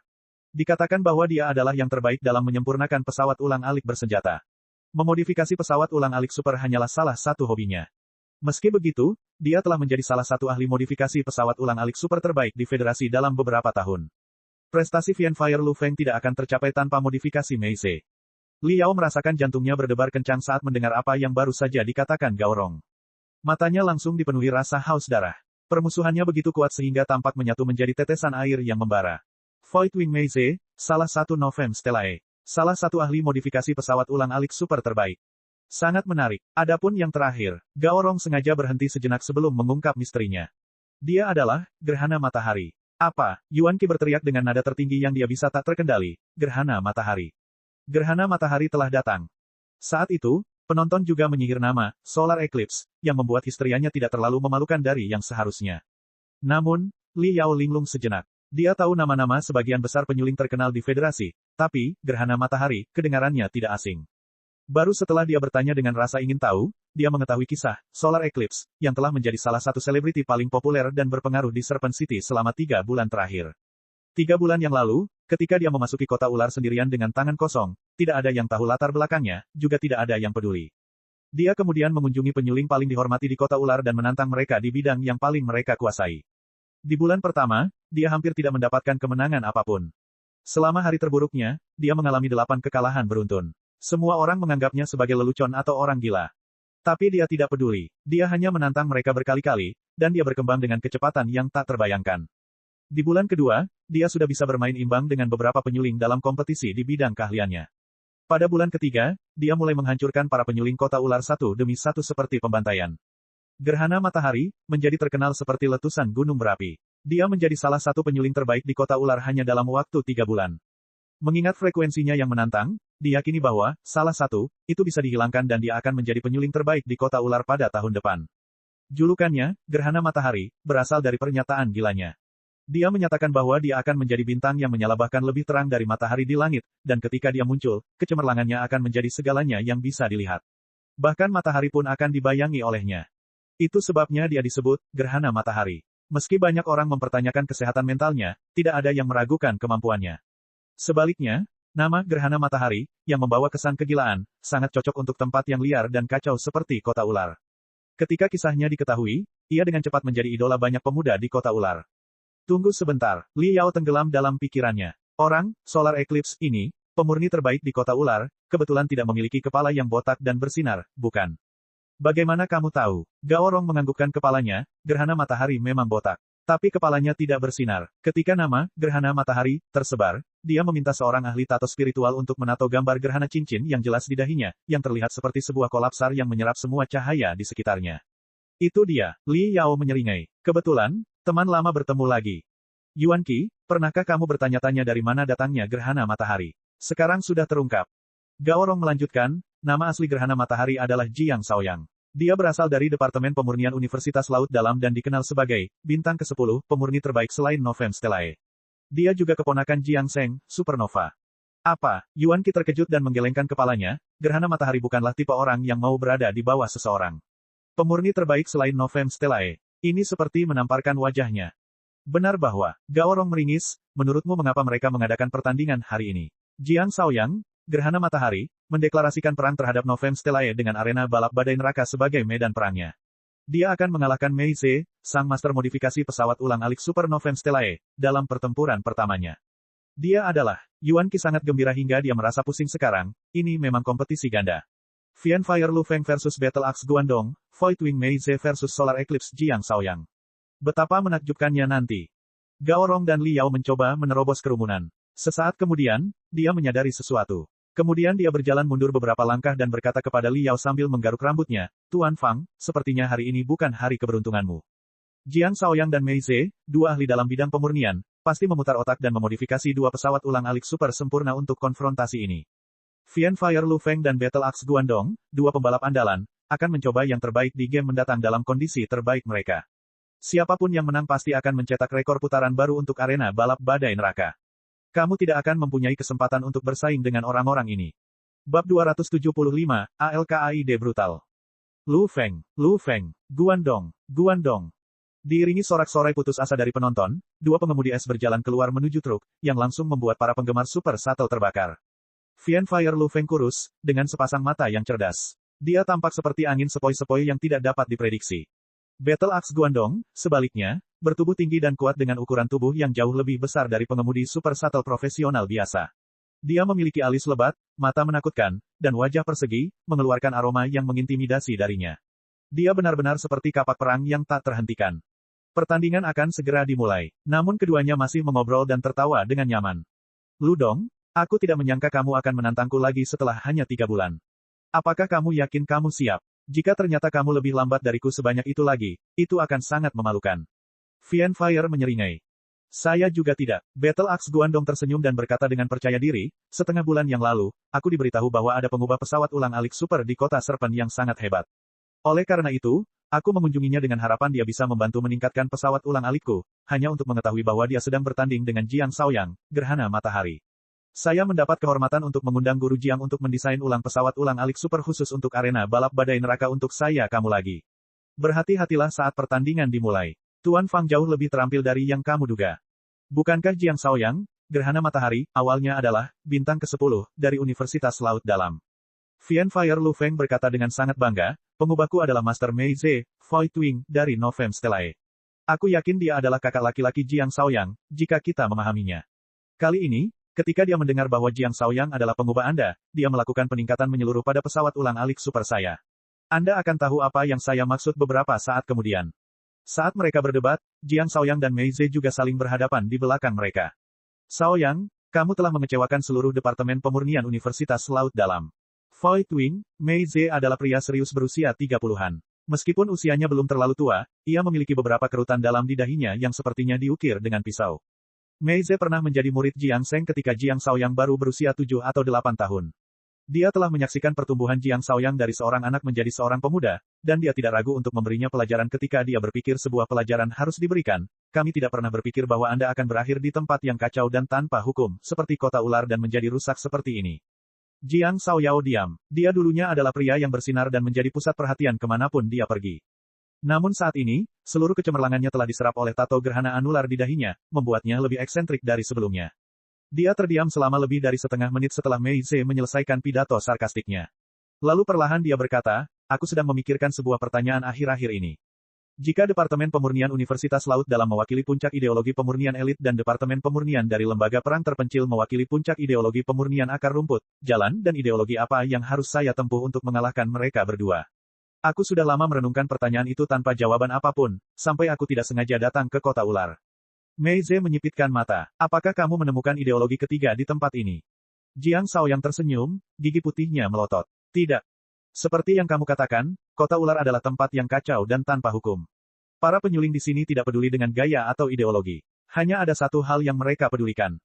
Kemenangan. Kemenangan dengan cara apapun. Saya menyadari bahwa kota ular akan menjadi tempat yang sangat cocok untuk saya. Jadi, saya tetap tinggal. Semua penyuling di kota ular adalah guruku. Kamu akan melihat pengajaran mereka yang tak kenal lelah, sebentar lagi, kakak senior Mei. Mei Ze tidak mengatakan apapun untuk beberapa saat. Lalu dia menghela nafas. Shaoyang, masih ada kesempatan bagimu untuk kembali. Ayo buat kesepakatan. Kembalilah bersamaku jika kamu gagal hari ini. Bagaimana? Mata Jiang Shaoyang melotot. Dia tidak bisa menahan tawa. Kakak senior Mei, kenapa akademisimu selalu kekanak-kanakan? Apa itu kegagalan? Kegagalan hanya berarti kemenangan belum datang. Itu saja. Aku bukan lagi, bintang ke-10, pria yang tidak pernah gagal satu kali pun sejak masa kanak-kanak dan karena itu tidak tahan memikirkan kegagalan. Saya telah gagal ribuan kali dalam 3 bulan terakhir. Seringkali saya dipukuli seperti anjing liar. Baru pada saat itulah saya menemukan bahwa kegagalan dapat mengajari Anda lebih dari sekadar kesuksesan. Tidak masalah jika kamu mengalahkanku kali ini. Faktanya, itu sangat mungkin. Tapi aku akan bangkit kembali dan menantangmu 100, 1000 lagi, 10.000 kali lagi sampai akhirnya aku mengalahkanmu. Mei Ze terdiam beberapa saat. Dia terkejut dengan penglihatan Jiang Shaoyang dan mulai merasa bahwa pria yang berdiri di depannya bukanlah adik laki-laki yang dia kenal sama sekali. Jiang Shaoyang tersenyum. Sudah cukup, kakak senior Mei. Mari kita ambil kesempatan ini dan lihat siapa yang lebih baik di antara kita. 2 pesawat ulang-alik super melaju perlahan ke lintasan, menarik semua perhatian lapangan. Pesawat ulang-alik super yang dimodifikasi Mei Ze untuk Fianfire Lu Feng memiliki nama yang aneh, yaitu KALLIMA-1. Itu adalah pesawat ulang-alik super yang paling terkenal karena ringannya, yang sangat ramping, seperti kupu-kupu yang menari, atau daun yang terbawa angin. Ringan adalah gaya pemurnian Mei Ze. Julukannya, Void Wing, didasarkan pada mahakaryanya yang seringan bulu burung yang berongga. Adapun pesawat ulang-alik super yang dimodifikasi Jiang Shaoyang untuk Battle Axe Guandong, itu adalah ALKAID. Li Yao kehilangan kendali dan berteriak. Dia tidak tahu harus merasakan apa. Dia tidak pernah menyangka bahwa Jiang Shaoyang akan merancang kendaraan berdasarkan ALKAID juga. Alam semesta harus menikmati pertunjukan ketika Jiang Shaoyang dan dirinya disatukan. ALKAID Jiang Shaoyang penuh semangat, seperti binatang buas yang kesal. Li Yao bisa mencium aroma kekuatan yang tak tertahankan darinya meskipun jaraknya hampir 100 meter. Pada cangkangnya, selain sekitar 100 jalur udara yang dapat menstabilkan dan mendorong kendaraan melawan angin, Super Shuttle juga dipasang dengan lebih dari 100 sirip tambahan yang menyerupai sirip hiu. Sirip tambahan yang tajam menambah ketangguhan ALKAID, membuatnya tampak seperti pendobrak yang tak terhentikan. Modifikasinya hampir persis sama dengan rencana pertama Li Yao. Tidak persis sama. Jauh lebih baik dari itu. Secara adil, sirip hiu tertanam sempurna ke dalam cangkang kendaraan tanpa ada bekas sambungan sedikitpun. Seluruh pesawat ulang-alik super sepertinya disempurnakan sekaligus dalam tungku skala besar tanpa pasca modifikasi sama sekali. Jiang Shaoyang lebih kuat dari 3 bulan lalu. Tidak, dia telah mengalami perubahan kualitatif dan menjadi orang yang benar-benar baru. Jantungnya berdebar kencang, Li Yao merasa sangat haus sehingga dia tidak sabar untuk melompat ke ALKAID Jiang Shaoyang dan merasakannya dengan tangannya sendiri. Namun sebelum ia sempat mengambil tindakan, kedua super shuttle tersebut, serta pengemudi dan modifikatornya, digiring keluar dari tempat tersebut di bawah perlindungan staf Aurora Autos. Waktu para pembalap jagoan dan modifikator papan atas sangatlah berharga. Hari ini hanya kompetisi personal dan bukan pertandingan formal yang biasanya menjual tiket. Oleh karena itu, sesaat kemudian, kedua pembalap andalan yang mengendarai KALLIMA dan ALKAID tersebut muncul di garis start arena balap Hellstorm. Penonton langsung tersulut. Situs tersebut sudah terbakar sebelum pesawat ulang-alik super diluncurkan. Penggemar pesawat ulang-alik super yang tak terhitung jumlahnya menjulurkan kepala keluar Aurora Autos, mencoba berdesak-desakan ke dalam berkas cahaya stereoskopis. Domain badai neraka tampaknya lebih ganas dari biasanya, dengan asap bertiup dan angin bertiup seperti hantu. Api iblis Lu Feng versus kapak tempur Guandong. Void Wing Meize versus gerhana matahari Jiang Shaoyang. Saat lampu merah terakhir dari 3 lampu merah yang melayang di langit berubah menjadi hijau, kompetisi ganda resmi dimulai. Dalam sekejap, dentuman dua shuttle super tersebut membanjiri komentar yang penuh semangat dan seruan antusias dari penonton, menghancurkan semua suara lainnya menjadi berkeping-keping, sementara dua shuttle super tersebut berubah menjadi dua sabuk ringan yang tipis. Setengah detik kemudian, sabuk cahaya berubah menjadi serangkaian bayangan kabur, yang baru menyebar setengah detik kemudian. Saat itu, raungan pesawat ulang-alik super yang mengoyak udara akhirnya mencapai telinga penonton, menandakan bahwa kedua pesawat ulang-alik super tersebut sudah melampaui kecepatan supersonik ketika baru saja dimulai. Fianfire Lu Feng dan Battle Axe Guandong keduanya termasuk pengemudi super shuttle terbaik, namun gaya mengemudi mereka sangat berbeda. Dikemudikan oleh Lu Feng, KALLIMA bagaikan perahu kecil di tengah gelombang laut. Meski tampak berlayar tanpa harapan dan siap dijungkir balikan kapan saja, pesawat ulang-alik super tersebut terus melaju di lintasan balap dalam tikungan yang aneh dan memotong celah angin dari berbagai sudut miring. Tidak hanya menghindari serangan angin, bahkan berhasil dikuatkan oleh mereka. Ganasnya angin seolah menjadi tangan raksasa yang membawa KALLIMA maju. Sementara itu, ALKAID yang dikemudikan oleh Battle Axe Guandong langsung menebas angin seolah-olah itu adalah Battle Axe yang berat, tidak mengganggu angin sama sekali. ALKAID yang telah diperkuat sepenuhnya oleh Jiang Shaoyang memiliki jalur udara dan sirip penstabil baru, yang mengubah hembusan angin yang seharusnya menjadi gangguan menjadi dorongan yang mendorong kendaraan maju. KALLIMA mencari celah angin pada kurva, sedangkan ALKAID mencari celah angin pada garis lurus. Tentu saja garis lurus selalu lebih pendek daripada kurva. Bersamaan dengan hembusan angin, ALKAID terus menekan KALLIMA di 2 menit pertama. Gerhana matahari Jiang Shaoyang sungguh mengesankan. Jalur udara dan sirip penstabilnya sangat halus. Tampaknya rekor itu pasti akan dipecahkan kali ini. Mungkin ada peningkatan, 1 detik penuh. Gerhana matahari, gerhana matahari, gerhana matahari. Jiang Shaoyang kurang lebih dianggap sebagai pemurni lokal kota ular saat ini. Banyak pemuda yang menganggapnya sebagai idola mereka. Melihat ALKAID hasil modifikasinya begitu luar biasa di dalam game, para penggemarnya pun berteriak kegirangan. Di dalam Hellstorm Domain, 2 pesawat ulang-alik super telah memasuki sabuk batu terapung. KALLIMA memanfaatkan bobotnya yang ringan dan cepat. Ia menari busur kecil yang tak terhitung jumlahnya di ruang terbatas, seolah-olah ia sedang menggambar sisik ikan di udara. Dengan menari, ia menghindari batu-batu yang bergerak acak yang ada di mana-mana. Keterampilan menghindar seperti itu dikenal sebagai Fish Scale Dance. Itu adalah teknik yang sangat profesional dalam balap super shuttle. Penonton telah mengenali teknik ini, dan semuanya bertepuk tangan atas tarian sisik ikan yang menakjubkan dari Fianfire Lu Feng. Sementara itu, dengan sedikit melambat, ALKAID menabrak sabuk batu terapung dengan kecepatan subsonik dengan warna hijau samar di sekujur tubuhnya. Guandong gila sekali menaiki sabuk batu terapung dengan kecepatan subsonik. Berani sekali. Lihatlah sirip bantunya. Sirip penstabil ALKAID mulai bergetar dengan kecepatan tinggi saat pesawat ulang-alik super memasuki sabuk batu apung. Batu-batu berserakan yang untungnya menembus perisai spiritual ALKAID semuanya dicincang menjadi bubuk oleh sirip tambahan. Saat itulah semua orang menyadari bahwa sirip bantu ALKAID hanya sebagian untuk memandu angin. Lebih penting lagi, mereka dimaksudkan untuk menghancurkan batu-batu itu. Berapa banyak susunan rune yang telah diukir di dalam sirip bantu agar mampu melakukan keduanya. Gerhana matahari desain Jiang Shaoyang benar-benar menginspirasi. Bab 276, Pengejar Angin. Sisa permainan berlangsung sangat menghibur, meski tidak ada ketegangan lagi. Menyaksikan KALLIMA seperti menyaksikan pertunjukan tari sisik ikan yang spektakuler, yang berkali-kali menyapu lekuk tubuh yang eksotis dan anggun membelah celah angin dan bebatuan yang berusaha mengejar ALKAID. Namun, ALKAID tampak seperti seorang jenderal yang tidak masuk akal dan tidak dapat diajak bicara ketika berada di pihak yang menang. Pesawat ulang-alik super menjaga kecepatan subsonik dan menekan lawannya sepanjang waktu. Kedua pembalap tersebut sama-sama menunjukkan kemampuan berkendara terbaiknya. Kedua kendaraan yang mereka tumpangi pun menampilkan batas performa super shuttle yang memukau seluruh penonton. Gerakan yang tak terduga, meskipun dimainkan pada 1/10 dari kecepatan sebenarnya, masih membuat semua orang terkesan dengan arti sebenarnya dari petir yang diminyaki. Menjelang akhir, ALKAID tidak pernah memberikan kesempatan kepada KALLIMA untuk melampauinya, tidak sekalipun. Ia mendominasi seluruh permainan dan melaju melewati garis finish terlebih dahulu.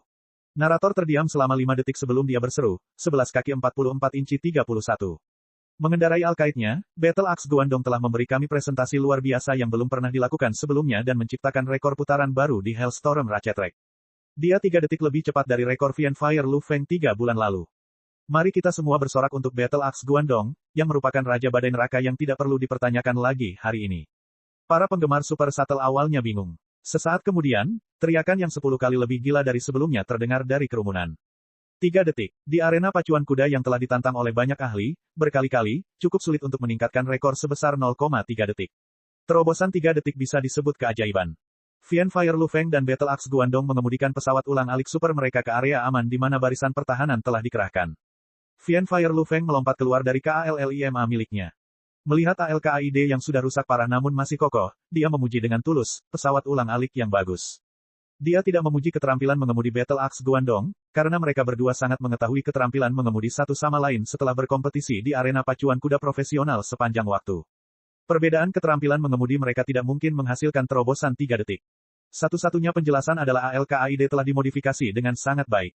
Setelah pertempuran ini, nama gerhana matahari Jiang Shaoyang akan dikenal oleh semua pengemudi dan penggemar pesawat ulang-alik super. Dia akan diakui sebagai ahli modifikasi kelas 1 sekarang. Fianfire Lu Feng mengamati dengan perasaan campur aduk. Segera, 2 angkutan super tersebut diangkut ke bengkel oleh staf Aurora Autos, di mana keduanya akan dirawat sepenuhnya oleh Jiang Shaoyang dan Mei Ze secara pribadi. Arena balap Hellstorm sudah kosong sekarang. Meski pertandingan telah usai, para penggemar Super Shuttle yang berkerumun di Aurora Autos tak berniat untuk pergi. Banyak dari mereka yang mempersiapkan diri untuk berkendara di arena balap Hellstorm. Mereka berharap kedua pengemudi profesional itu dapat memberikan nasihat kepada mereka. Tuan Fang, apa pendapat Anda tentang kompetisi ganda hari ini? Bukankah ini fenomenal? Wajah Yuan Qi memerah karena kegembiraan seolah dia baru saja minum banyak anggur. Keterampilan mengemudi mereka jauh lebih baik daripada milikku. Adapun 2 ahli modifikasi pesawat ulang-alik super, terutama Solar Eclipse, Jiang Shaoyang. Liao memejamkan mata dan mengenang pertandingan shuttle super yang menakjubkan.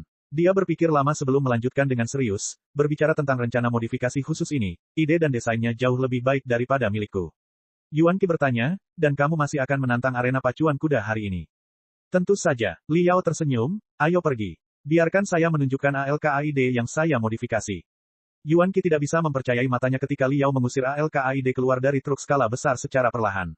Yang menjulang di depannya adalah monster logam raksasa yang lapisan pelat bajanya dilas menjadi satu dengan cara yang paling kasar, membuat pesawat ulang-alik super itu terlihat seperti aerolit yang mengenakan beberapa lapis pakaian baja. Ukuran monster logam ini hampir 10 kali lebih besar dari ukuran pesawat ulang-alik super biasa. Orang tidak akan pernah tahu bahwa prototipenya adalah ALKAID dari penampilannya. Apa ini? Yuan Qi tercengang. Ukuran yang lebih besar berarti konsumsi energi spiritual yang lebih tinggi. Selain itu, akan lebih mudah terpengaruh oleh angin kacau di domain badai neraka yang malang. Kemungkinan terkena batu yang berserakan juga ratusan kali lebih tinggi. Yuan Qi tidak bisa menahan diri untuk tidak berteriak, pesawat ulang-alik super macam apa ini? Tidaklah tepat untuk menyebutnya sebagai pesawat ulang-alik super. Liao berkata, Battle Axe Guandong dan Solar Eclipse Jiang Shaoyang mengoptimalkan performa, keterampilan mengemudi, modifikasi, dan segala hal lain yang mungkin ada pada ALKAID mereka. Tidak mungkin saya bisa mengalahkan mereka di arena balap Hellstorm dengan pesawat ulang-alik super. Oleh karena itu, saya tidak berencana untuk memodifikasinya seperti yang biasa dilakukan oleh pesawat ulang-alik super. Bukan pesawat ulang-alik super. Yuan Qi tidak mengerti, lalu ada apa? Setelan kristal. Li Yao tersenyum. Kamu mungkin menganggapnya sebagai setelan kristal tanpa 4 anggota badan. Karena terlalu banyak amatir yang mendaftar untuk menantang arena balap badai neraka hari ini, menurut konvensi, telah diputuskan bahwa pertandingan akan diadakan dalam kelompok yang terdiri dari 8 peserta. Yuan Qi adalah VIP Aurora Autos. Dia adalah seorang ahli yang cukup terkenal di kalangan pengemudi shuttle super amatir, dan penampilan yang dia berikan kemarin sungguh luar biasa. Oleh karena itu, dia mendaftarkan Li Yao ke grup pertama tanpa terlalu banyak kesulitan. Dan ketika Liao mengendarai Alkaidnya ke garis start arena balap badai neraka tidak terlalu cepat atau terlalu lambat, setiap penonton mempunyai reaksi yang sama seperti yang baru saja dilakukan Yuan Qi, mereka menggosok mata yang mereka pikir menipu mereka. ALKAID, yang bertubuh besar, jelek dan kikuk, tampak seperti truk konyol dibandingkan dengan 7 angkutan super lembut, ringan dan elegan lainnya. Dilihat dari tampilannya, bahkan, Heaven Uproar, makhluk spiritual yang sering digunakan untuk membawa beban berat, bisa berlari lebih cepat darinya. Apa? Benda apa ini? Itu hanya tumpukan besi tua dan tembaga. Apakah itu bisa dikendarai di tengah hembusan angin dan sapuan batu di domain badai neraka? Desain bentuknya sangat bertolak belakang dengan aerodinamis. Mari kita kesampingkan pesawat ulang-alik super. Bahkan pesawat ulang-alik biasa pun tidak akan dirancang seperti ini. Ini hanya bongkahan besi besar, itu saja. Tawa, ejekan, Keraguan terus-menerus diteriakkan dari kerumunan. Vian Fire Lu Feng dan Battle Axe Guandong, setelah pertandingan yang melelahkan, sedang beristirahat di ruang VIP Aurora Autos menunggu angkutan super mereka dipertahankan. Karena bosan, mereka menyalakan lampu dan mulai menonton kompetisi amatir. Keduanya tertawa terbahak-bahak saat melihat pesawat ulang-alik super yang aneh itu. Sebenarnya sangat menyenangkan menonton pertandingan amatir sesekali. Tidak akan pernah ada orang aneh seperti ini di kejuaraan profesional dalam 1000 tahun. Di dalam ALKAID, dengan mata terpejam, Li Yao merasakan jantung berdebar dari setiap susunan rune di ALKAID, seolah-olah dia ditempatkan dalam setelan kristal khusus. Perasaan itu akrab sekaligus aneh. Bip, bip, bip. 3 lampu merah berubah menjadi hijau satu per satu. Li Yao tiba-tiba membuka matanya. Kecemerlangan di matanya sepertinya menembus armor pelat berat dan memotong angin dan batu di depannya menjadi berkeping-keping. ALKAID itu meraung dan berlari keluar seperti badak yang marah. Gelak tawa kembali pecah dari kerumunan, karena ALKAID paling lambat kabur. 7 pesawat ulang-alik super lainnya telah lama bergerak maju seperti anak panah yang baru saja lepas dari busurnya. Namun, kedua S-Driver di ruang VIP sama-sama mengubah wajah mereka saat mendengar suara kencang ALKAID. Sebagai ahli sejati, mereka segera mengenali potensi rangkaian kekuatan pesawat ulang-alik super dari kebisingan. Pesawat ulang-alik super itu jelas tidak sekasar kelihatannya. Sebaliknya, itu adalah pesawat ulang-alik super-super. ALKAID. Battle Axe Guandong bahkan berdiri dengan prihatin. Dia menyadari melalui ledakan itu bahwa, di balik baju besi pelat berat yang mengerikan, pesawat ulang-alik super itu juga merupakan ALKAID yang sistem tenaganya telah disesuaikan dengan baik seperti yang dimodifikasi oleh Jiang Shaoyang untuknya. Hah, Jiang Shaoyang dan Mei Ze, yang memelihara 2 angkutan super di bengkel, juga mendengar suara bising angkutan tersebut. Mereka berdua berdiri tegak dan mendengarkan dengan penuh perhatian. Sua, dengan deru susunan power rune, Li Yao menyerbu ke dalam hembusan angin. Pelat terluar ALKAID terangkat, yang, seperti sekitar 40 layar berbentuk kipas, bergetar cepat di udara dan menangkap angin di sekitarnya, meningkatkan kecepatan ALKAID secara eksponensial. 1 2 3, 7 pesawat ulang-alik super lainnya yang telah berjuang dalam angin kacau semuanya dilampaui oleh Li Yao dalam beberapa detik, tidak dapat berbuat apa-apa. Bagaimana mungkin? Semua penonton merasa mata mereka menipu lagi. Angin di Hellstorm Domain sangat kuat, kacau, dan sama sekali tidak dapat diprediksi. Para amatir biasanya memilih menghindari angin. Para profesional biasanya memilih untuk meluncur melewati angin dari celahnya sambil meminjam sebagian dari kekuatannya. Namun, pengemudi misterius ini bermain-main dengan angin kencang dengan 40 layar seolah-olah itu adalah mainan. Teknik seperti itu jauh melampaui kategori balap super shuttle. Lagi pula, bahkan pengemudi pesawat ulang-alik super paling gila pun tidak akan melatih keterampilan mengemudi mereka di tornado jika ada kewarasan di kepala mereka. Rasa pengendalian dan antisipasinya terhadap angin sangat mengesankan. Bagaimana dia mempelajari keterampilan seperti itu? Namun, meski dia bisa menangkap angin sekarang, bagaimana dia bisa menghadapi sabuk batu terapung dengan ukuran sebesar itu dan layar yang begitu banyak? Dalam seruannya, Li Yao bergegas ke sabuk batu terapung pertama. Batu-batu berserakan yang tak terhitung jumlahnya menghantam cangkang raksasa ALKAID dengan kejam. Lapisan terluar dari pelat baja yang menutupi ALKAID, setelah beberapa kali retak, tiba-tiba pecah dan membentuk perisai besi yang tidak terkonsolidasi di luar perisai spiritual ALKAID. Perisai besi menahan 90% batu yang berserakan. Setelah melepaskan lapisan pertama pelat bajanya, ALKAID berukuran jauh lebih kecil seperti jangkrik yang baru saja terkelupas. Ia berakselerasi dan berlari keluar dari sabuk batu terapung pertama. Sua, 30 layar lainnya menjadi tegak dan, setelah penyesuaian sudut yang halus, menangkap angin di sekitar, meningkatkan kecepatan pesawat ulang-alik super lagi. Penonton akhirnya berhenti berbicara. Mereka akhirnya mengerti mengapa pesawat ulang-alik super ini begitu besar.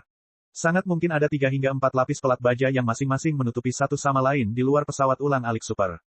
Di tengah angin yang kacau, pelat baja itu bisa diangkat seperti layar, di sabuk terapung, pelat baja akan dijatuhkan lapis demi lapis sebagai perisai besi untuk melindungi batu. Li Yao telah melewati 5 sabuk batu apung dengan metode yang sama. Pesawat ulang-alik super yang awalnya compang camping menjadi lebih ramping dan tajam setiap kali ia melepaskan lapisan pelat baja. Tak satu pun dari penonton yang pernah melihat teknik mengemudi seperti itu. Mungkin ada satu kata yang mungkin untuk menggambarkan Li Yao. Pengejar angin. Bab 277, rekor yang tidak dapat dipecahkan. Setelah melewati 5 sabuk batu terapung, pelat baja ALKAID semuanya telah terlepas, memperlihatkan cangkang yang sempurna dan ramping. Baru pada saat itulah sebagian besar penonton menyadari bahwa pengemudi misterius ini mengendarai model pesawat ulang-alik super yang sama dengan yang dimiliki Battle Axe Guandong, ALKAID. Terlebih lagi, cangkang ALKAID ini juga memiliki tatahan sirip bantu yang bentuknya mirip sirip hiu. Namun, siripnya jauh lebih sedikit dibandingkan pada ALKAID sebelumnya. Selain itu, mereka terlihat agak serba salah pada cangkang kendaraannya. Pada pandangan pertama, mereka pasti membawa perasaan bahwa mereka tidak hanya akan gagal menstabilkan pesawat ulang-alik super, mereka juga akan membuat angin yang kacau menjadi lebih kacau. Ternyata, ALKAID kehilangan kehalusan seperti pada awalnya dan mulai bergetar. Apa maksudnya ini? Bahkan sebagai orang awam, saya tahu bahwa distribusi sirip bantu sepenuhnya bertentangan dengan aerodinamis. Mereka kacau.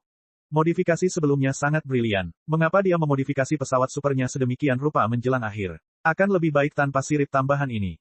Semua penggemar pesawat ulang-alik super menatap pancaran cahaya dengan perhatian penuh sambil memikirkan alasannya. Bahkan Fianfire Lu Feng dan Battle Axe Guandong saling memandang dengan bingung. Mereka telah mengikuti perlombaan pesawat ulang-alik super yang tak terhitung jumlahnya. Belum pernah mereka melihat modifikasi aneh seperti itu. Mereka sama sekali tidak tahu apa tujuannya. Jiang Shaoyang dan Mei Ze, yang berada di bengkel pemeliharaan, keduanya meninggalkan pekerjaan mereka dan bergegas keluar untuk mempelajari ALKAID Liao. Penampilan Liao di awal sudah cukup mengejutkan bagi mereka, terutama bagi Jiang Shaoyang yang mengira telah menjajaki segala kemungkinan dalam optimalisasi ALKAID. Dia tidak pernah menyangka ada orang yang bisa memodifikasi ALKAID yang bahkan lebih gila dan brutal dari miliknya.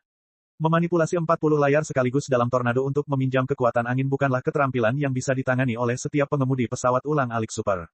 Oleh karena itu, tidak ada ahli modifikasi yang pernah menyadari bahwa pesawat ulang-alik super dapat dimodifikasi sedemikian rupa. Namun sirip bantu yang bengkok dan tidak teratur membuat mereka semakin kebingungan. Mei Ze membuka mulutnya dan bertanya, Shaoyang, bisakah kamu mengetahui fungsi sirip bantu?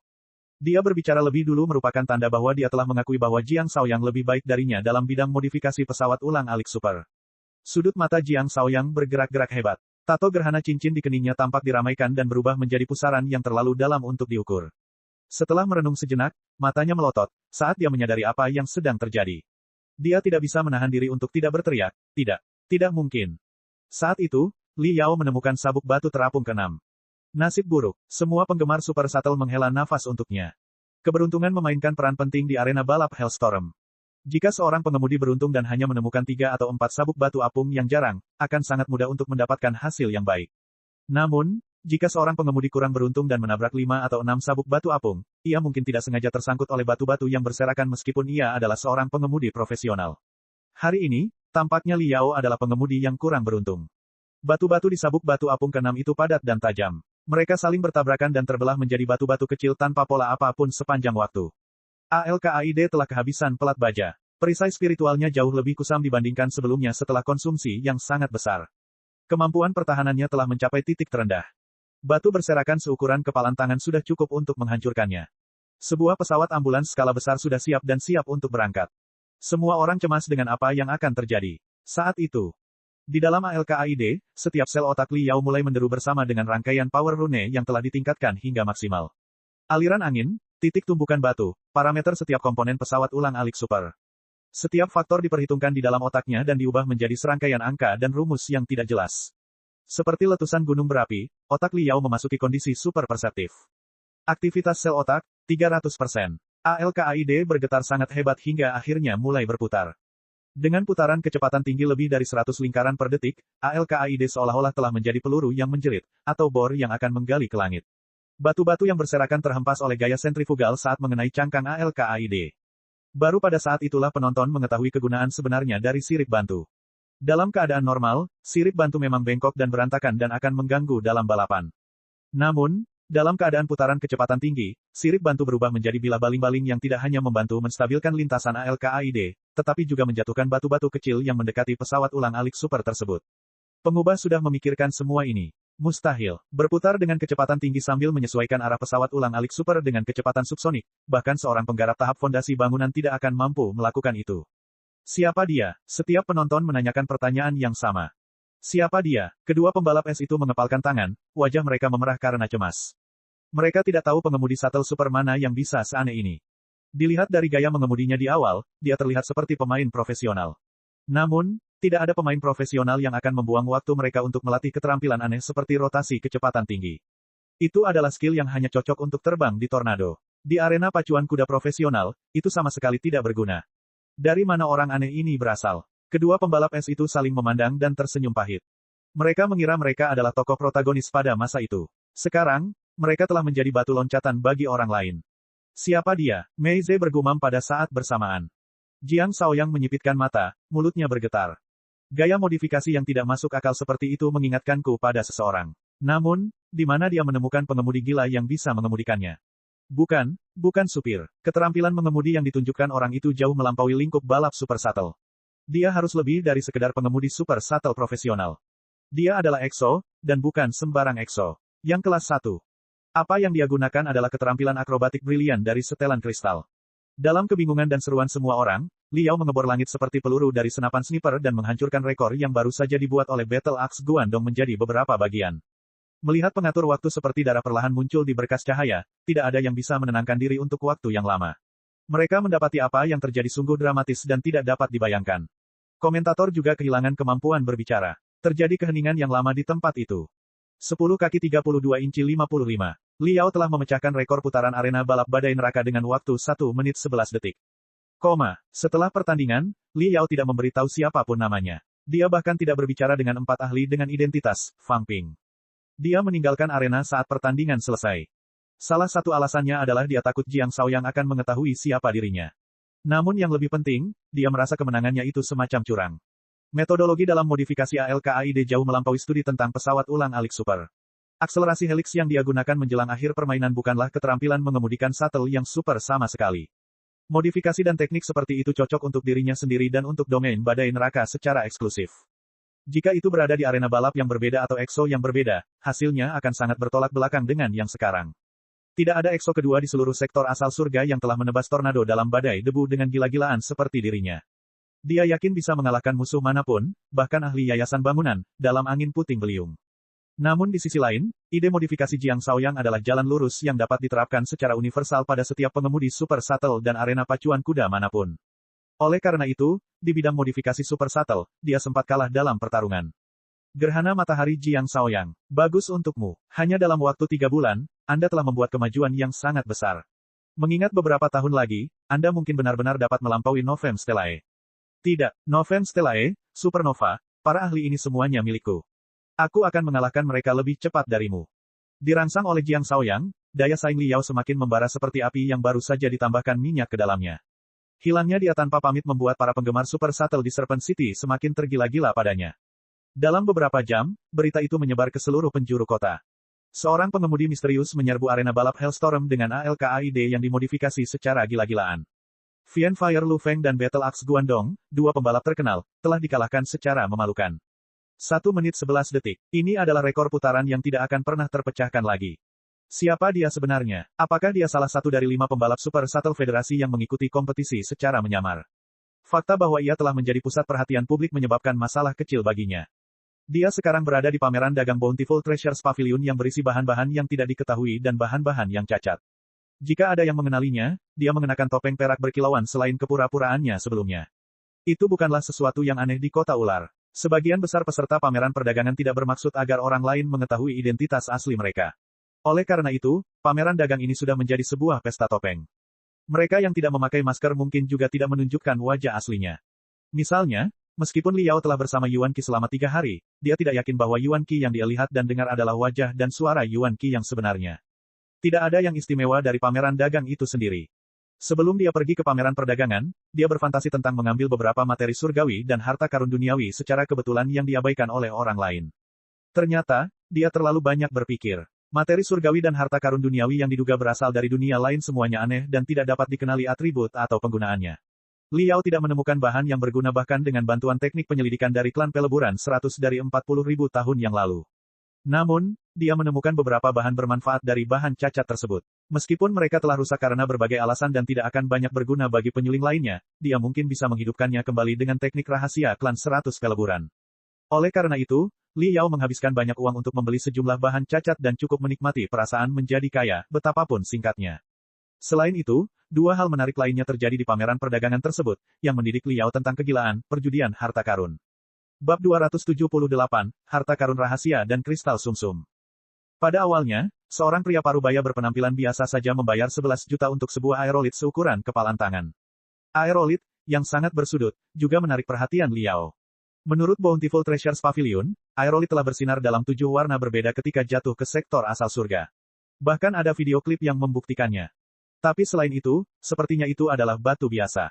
Pemeriksaan menunjukkan bahwa 99% batu itu terbuat dari logam biasa dan hanya 1% di antaranya mengandung bahan tak dikenal yang belum pernah muncul di sektor asal surga sebelumnya.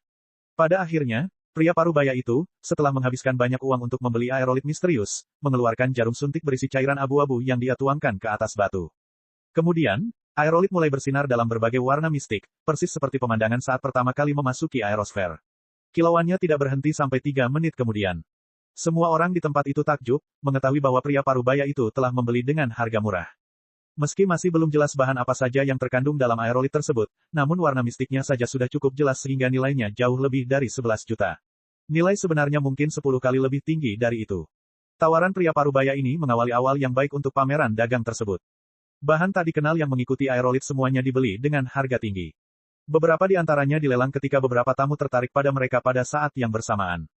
Tidak semua orang seberuntung pria parubaya. Seorang pria bertopeng hitam, setelah melalui persaingan yang sengit, memenangkan tawaran sebuah batu berbentuk oval bergaris-garis hijau yang diduga merupakan fosil telur binatang prasejarah dengan harga 35 juta. Batu bergaris hijau itu ditemukan oleh tim ekspedisi di peninggalan bawah tanah sektor asal surga. Selama ekspedisi, beberapa penggarap terluka atau terbunuh, termasuk 2 ahli yayasan bangunan. Oleh karena itu, harga batu tersebut awalnya dipatok 20 juta. Paviliun harta karun yang berlimpah menjamin ekspedisi itu benar-benar terjadi. Beberapa pembeli juga mengenal penggarap tim ekspedisi. Namun, apakah batu bergaris hijau itu adalah fosil telur binatang prasejarah atau tidak, para penawar harus membuat penilaian sendiri. Cangkang telur binatang prasejarah sebagian besar terbuat dari bahan langka yang dapat melindungi pemindaian pemikiran telepati. Selain itu, waktu miliaran tahun telah mengubah telur menjadi fosil, sehingga semakin sulit untuk menentukan apa yang tersimpan di dalamnya. Jika batu oval itu benar-benar merupakan fosil telur binatang prasejarah, nilainya akan jauh melebihi 20 juta dan bisa mencapai level miliaran. Oleh karena itu, setelah membeli batu tersebut seharga 35 juta, pria bertopeng hitam tersebut mengebor batu tersebut dengan alat penghancur dan memperluas pemikiran telepatinya melalui lubang tersebut. Namun, tidak ada apapun. Di dalam batu itu masih ada batu. Uang 35 juta yang baru saja dikeluarkannya ternyata sia-sia belaka. Liao benar-benar terkejut dengan pertaruhan dengan tingkat risiko yang begitu tinggi, padahal dia baru saja mendapat bonus dalam jumlah besar dari Aurora Autos. Tapi pria bertopeng hitam dan tamu-tamu lainnya sepertinya sudah terbiasa dengan hal itu. Setelah beberapa kali menghela nafas, mereka mengalihkan perhatian mereka ke pertaruhan materi surgawi dan harta karun duniawi berikutnya dengan semangat tinggi, seolah-olah tidak terjadi apa-apa.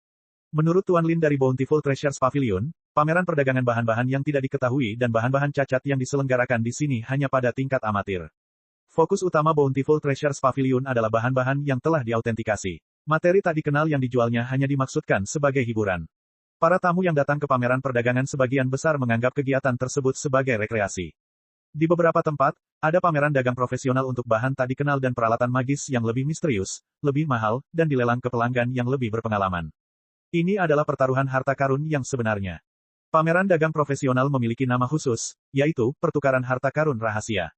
Liao cukup tertarik dengan perkenalan Tuan Lin. Dia menuliskan alamat dan metode pendaftaran beberapa pertukaran harta karun rahasia dan memutuskan untuk melakukan tur ke sana ketika dia punya waktu. Dia tidak berencana menjadi kaya melalui pertaruhan harta karun. Tapi dia memiliki keingintahuan yang tak tertahankan tentang material yang tidak diketahui dan peralatan sihir sebagai pemurni dan dia hanya ingin melihat lebih banyak lagi. Namun, saat ini, dia punya prioritas lain. Yuan Qi telah sepenuhnya menguraikan enkripsi ganda dan menemukan kuncinya. Dia telah mengajari Liao cara yang benar untuk membuka kedua segel itu.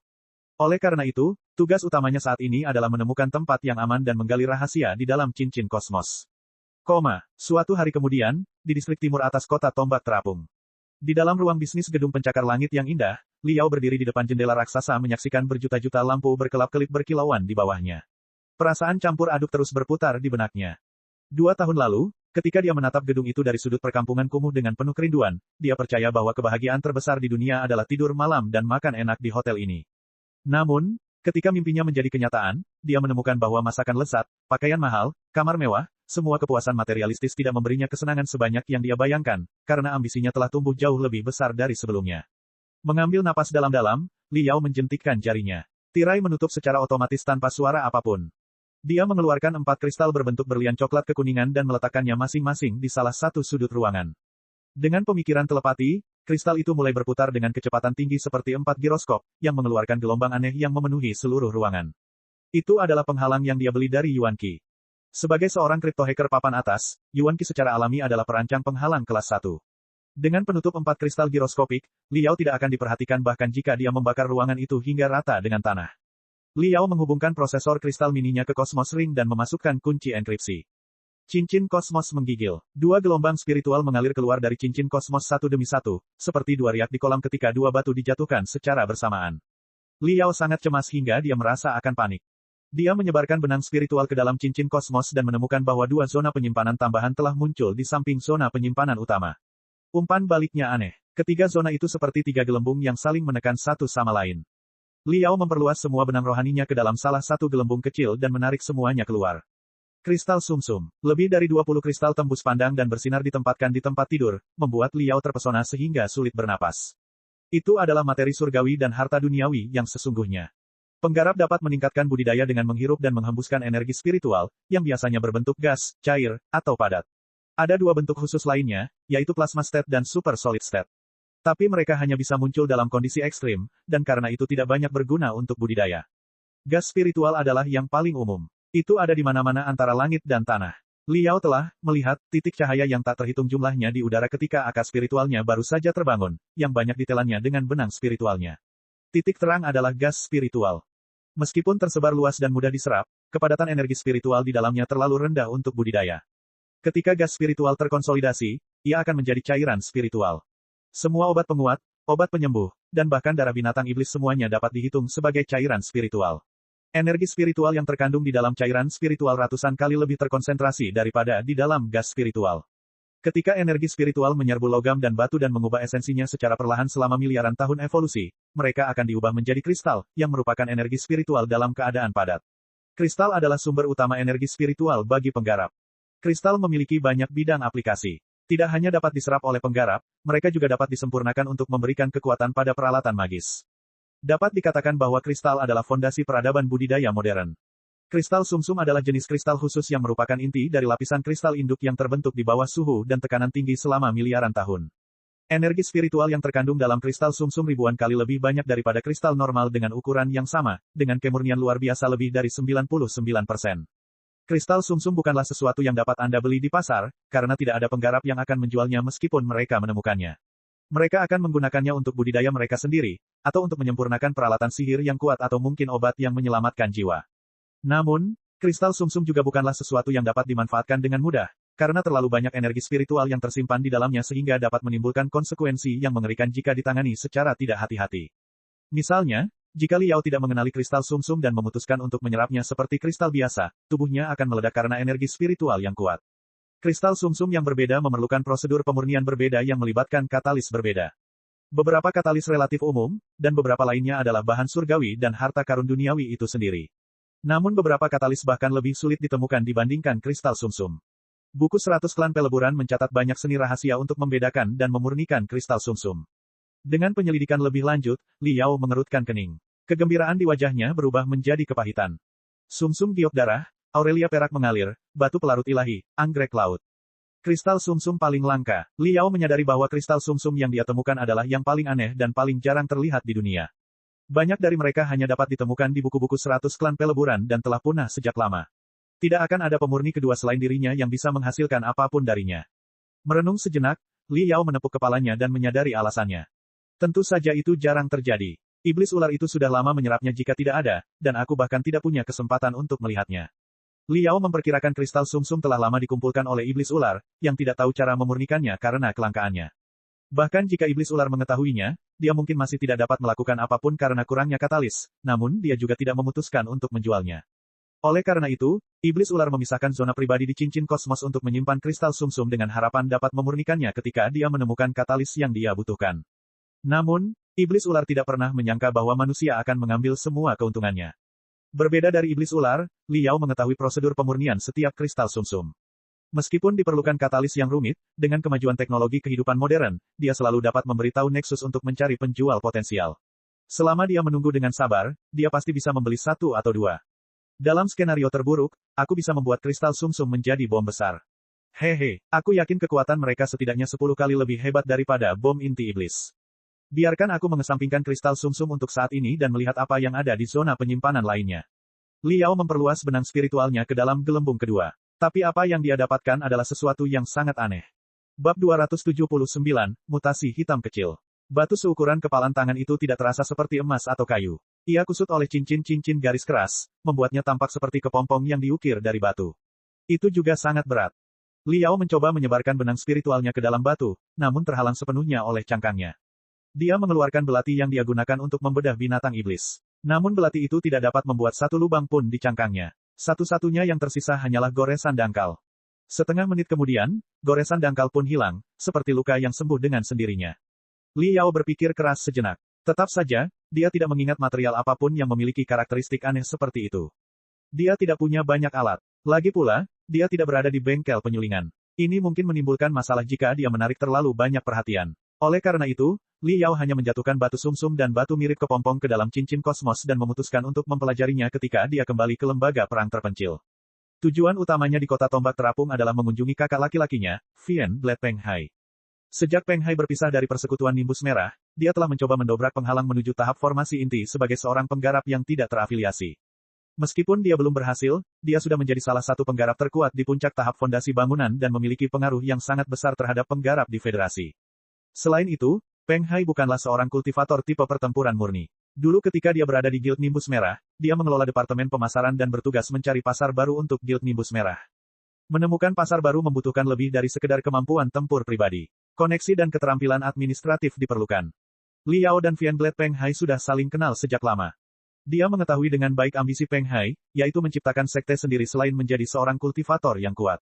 Liao bukanlah seorang penggarap tipe admin. Dia tidak memiliki terlalu banyak teori tentang cara mempromosikan Demon Beast Detector dan menyaingi Zephyr Guild. Kebetulan juga Vian Blade Peng Hai baru saja kembali ke kota tombak terapung dari sesi pelatihan di Dark Desolate Domain. Karena kota tombak terapung tidak jauh dari kota ular, Liao memutuskan untuk mengunjunginya dengan harapan mendapatkan pencerahan. Dia membuat janji dengan Vian Blade Peng Hai pada jam 9 pagi keesokan harinya. Dia telah memodifikasi dan membalap angkutan siang dan malam selama beberapa hari terakhir.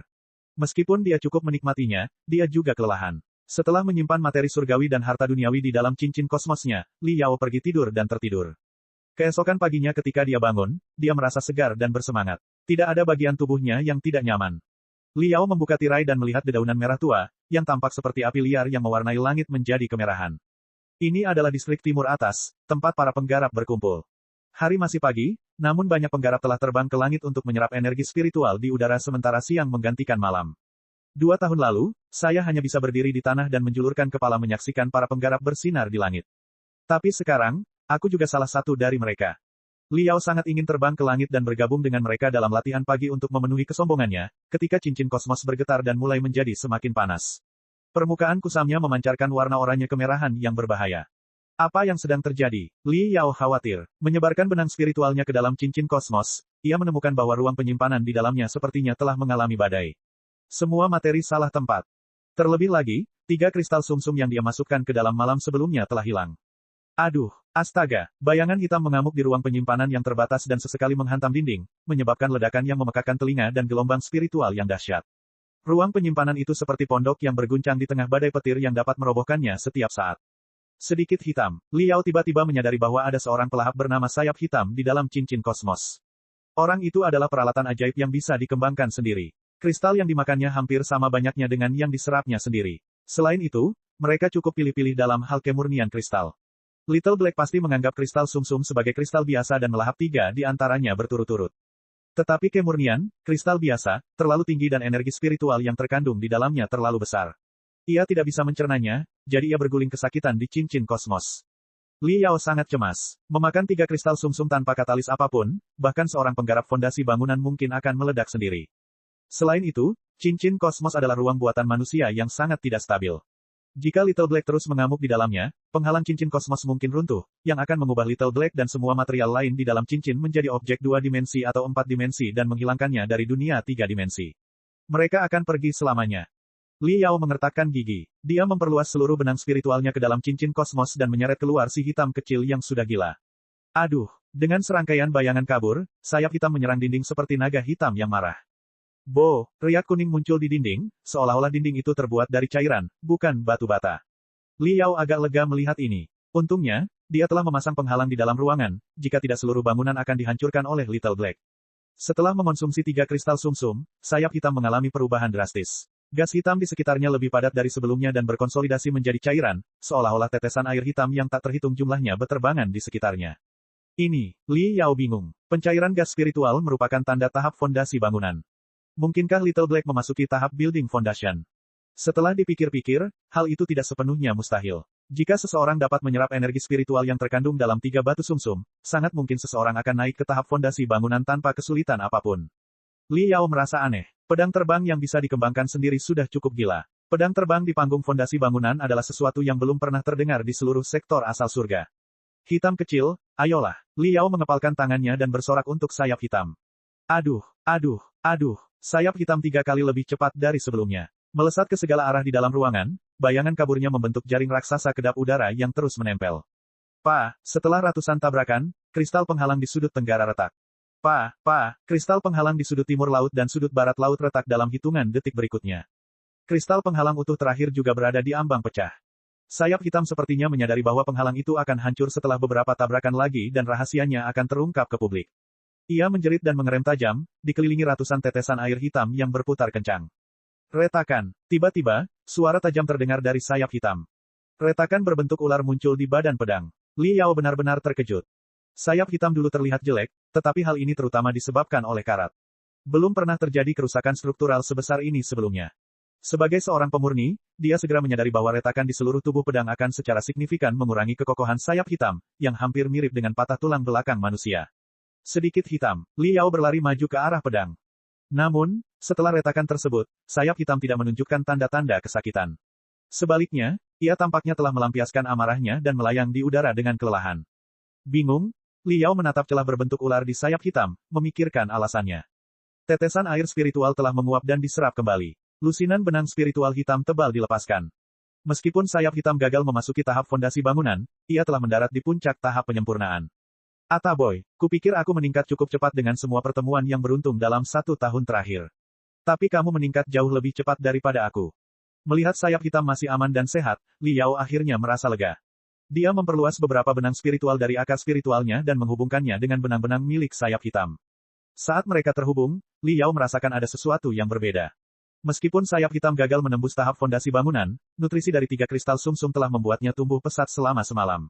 Lebih khusus lagi, energi spiritual yang membanjiri telah membangkitkan sesuatu di dalam sayap hitam. Banyak potongan memori yang rusak muncul di otak Li Yao. Pantas saja kamu hanya bisa terbang tapi tidak bisa menyerang, meskipun kamu adalah pedang terbang. Pedang terbang ini sama sekali bukan dirimu yang sebenarnya.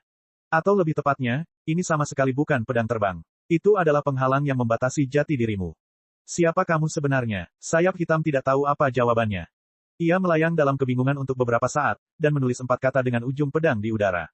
Aku hitam kecil. Li Yao merasa geli dan tertawa. Itu benar. Apapun latar belakang sayap hitam, si hitam kecil akan selalu menjadi teman yang tumbuh bersamanya sejak ia masih kecil. Yakinlah, aku akan menemukan cara untuk mendobrak penghalang dan membebaskanmu. Li Yao tahu bahwa sayap hitam pasti berasal dari dunia di luar sektor asal surga yang jauh lebih besar dan misterius. Penghalang yang dipasang di dunia itu bukanlah sesuatu yang bisa diselesaikan oleh crypto hacker seperti Yuan Qi. Li Yao memutuskan bahwa suatu hari dia akan membawa Little Black ke pusat kosmos dan menjelajahi dunia indah di luar sana. Benda yang aku masukkan ke dalam cincin kosmos disebut kristal sumsum. Kamu harus menjauhinya karena tidak bisa dicerna. Lain kali, kamu mungkin tidak akan seberuntung itu. Saat aku kembali ke lembaga perang terpencil dan menemukan katalis yang cukup, aku akan menyaring kristal sumsum menjadi bahan yang bisa digunakan. Yakinlah, kamu akan bisa menikmatinya di waktu yang tepat. Li Yao telah menyusun rencana. Kristal sumsum yang tersisa akan dibagi menjadi 4 bagian. 1 untuk dirinya sendiri, 1 untuk Little Black, 1 untuk Ding Lingdang dan yang terakhir akan disempurnakan menjadi obat penguat dan obat penyembuhan yang akan disimpan untuk digunakan di masa depan atau membantu teman. Saudara Guan Xiong dari Sekte Laut Gunung menderita luka serius ketika dia menyelamatkan orang-orang biasa, termasuk Li Yao sendiri, dari kereta api saat gelombang besar terjadi 1,5 tahun yang lalu. Dia telah menyelamatkan nyawa Li Yao. Obat yang terbuat dari kristal sumsum akan membantunya mendapatkan kembali kemampuannya. Sambil memikirkan rencana masa depan, Li Yao mulai membereskan kekacauan di dalam cincin kosmos. Ketika dia mengeluarkan batu mirip kepompong itu, dia menemukan bahwa salah satu ujung batu itu telah terpotong, yang pasti merupakan hasil karya Little Black ketika dia menyerbu ke dalam cincin kosmos setelah menelan 3 kristal sumsum. Batu itu berlubang dan berisi cairan setengah padat yang lebih kental dari lem. Membalikkan batu tidak cukup untuk mengeluarkan cairan. Li Yao mengalami banyak masalah dan akhirnya mengosongkan cairannya. Dia menemukan benda berbentuk pedang seukuran jari di dalam cairan. Ketika dilihat lebih dekat, dia menemukan bahwa itu sebenarnya adalah model kapal perang yang mengintimidasi. Bab 280, Neltarion. Kapal perang itu tampak seperti naga yang sisiknya tegak, itu dikelilingi oleh bau kematian yang menyengat. Meski modelnya hanya seukuran jari kelingking, Liao merasa tak terbendung, seolah kapal perang saja sudah cukup untuk menaklukkan sebuah planet. Itu hanya sebuah model, tapi ada banyak detail halus di dalamnya yang tidak bisa dibedakan dengan pandangan biasa.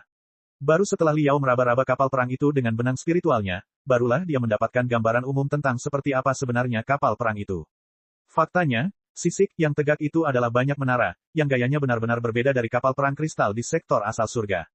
Dari nalurinya sebagai seorang penyuling, Liao merasa bahwa, dalam hal tata letak dan daya tembak, kapal perang tersebut harusnya jauh lebih maju daripada kapal perang kristal manapun di sektor asal surga.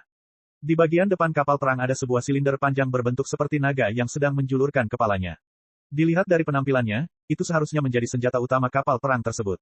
Namun setelah pengamatan yang lama, Liao bahkan tidak mengetahui jenis senjata apa itu. Model kapal perang ini pasti merupakan produk yang dibuat oleh salah satu Guild of Provenance di era Star Ocean Imperium. Era Star Ocean Imperium telah menjadi puncak teknologi budidaya. Di bawah kepemimpinan Kaisar tertinggi, ke-20 persatuan Provenance memiliki kekuatan untuk menjelajah galaksi. Mereka masing-masing mengembangkan peralatan magis dan sistem pelatihan dengan gaya khas mereka sendiri. Tapi setelah pemberontakan Armageddon, peralatan sihir dan sistem pelatihan sebagian besar telah hilang. Model kapal perang ini mungkin merupakan sisa-sisa zaman itu. Namun, apakah itu hanya sekedar model? Mengedipkan matanya, Liao memegang model kapal perang di telapak tangannya dan merenung. Jika itu hanya sebuah kerajinan tangan, tidak perlu menyimpannya dengan hati-hati di dalam cincin kosmos sebelum menyegelnya dengan enkripsi. Pasti ada sesuatu yang lebih tentang hal itu. Berhenti sejenak, Liao menggigit jarinya dan memeras setetes darah pada model kapal perang itu. Dia akan mengungkap rahasia model kapal perang oleh Blood Baptism of the Hundred Smelting Guild. Sua, model kapal perang itu menghisap darahnya seolah-olah hidup dan menggigil dalam cahaya merah yang samar-samar. Berhasil, Liao sangat bersemangat. Baptisan darah tidak berarti bahwa sebuah peralatan sihir dapat diberikan hanya dengan setetes darah. Untuk itu diperlukan prosedur yang rumit dan serius. Tapi setidaknya, mengingat model kapal perang tersebut tidak menolak darahnya, kemungkinan besar itu adalah produk dari penggarap. Jika penciptanya adalah seorang iblis, seorang penggarap setan atau spesies lain di alam semesta, ia tidak akan pernah menerima darah seorang penggarap dengan mudah. Dihadapkan pada peralatan sihir dari Star Ocean Imperium, Liao tidak berani meremehkannya. Dia memeras 10 tetes darah dari ujung jarinya dan 3 tetes darah dari ujung lidahnya. Darahnya tercampur menjadi satu dan berubah menjadi kabut. Dimanipulasi oleh mantra Liao, kabut darah tampak hidup. Itu dirajut menjadi jaring merah dan menutupi model kapal perang, yang menyerapnya tanpa meninggalkan jejak. Liao langsung merasakan bahwa hubungan spiritual yang lemah telah terjalin antara dirinya dan model kapal perang itu. Dia memiliki perasaan yang sama saat pertama kali mengenakan setelan kristal. Liao merasakan jantungnya berdebar kencang. Dia mengulurkan lusinan benang spiritual dan menusukkannya ke dalam model kapal perang. Benang rohaninya berjalan tanpa masalah apapun. Model kapal perang tidak melawan mereka sama sekali. Sebaliknya, kekuatan tarik-menarik yang kuat muncul di dalamnya yang tampaknya menarik seluruh jiwa Liao ke dalamnya. Ketika Liao mengetahui bahwa itu tidak baik, semuanya sudah terlambat. Tampaknya ada pusaran mengerikan di dalam model kapal perang yang telah menyedot sebagian jiwanya. Sua, Liao merasa bahwa dia berada di tanah ilusi besar setengah langkah yang baru saja dibuka, atau seperti jiwanya telah terbelah menjadi 2 bagian, karena dia bisa melihat 2 dunia terbentang di depan matanya pada saat yang bersamaan. Di salah satu dari 2 dunia, dia masih berada di dalam suite, dengan model kapal perang di tangannya. Di dunia lain, dia terkurung di ruang terbatas yang dikelilingi kabut abu-abu, tidak bisa kemana-mana. Di depannya ada pancaran cahaya panorama, di mana menu kontrol tidak jelas yang ratusan kali lebih rumit daripada yang ada di tungku pemurnian atau setelan kristal bermunculan. Yang lebih mempesona lagi bagi Liao adalah ada, raksasa, yang tampak konyol di dalam sorotan cahaya panorama, yang jika dilihat lebih dekat, sebenarnya adalah dirinya sendiri. Rasio dan perspektif yang aneh mengingatkan Liao akan sebuah kemungkinan. Mungkinkah sebagian jiwaku ada di kokpit kapal perang?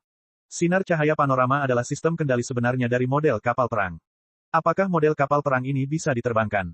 Saat dia memikirkan hal itu, menu kontrol menyala. Barisan data rumit yang tak terhitung jumlahnya dialirkan ke berkas cahaya. Rune dari Star Ocean Imperium dan rune dari sektor asal surga sangat berbeda.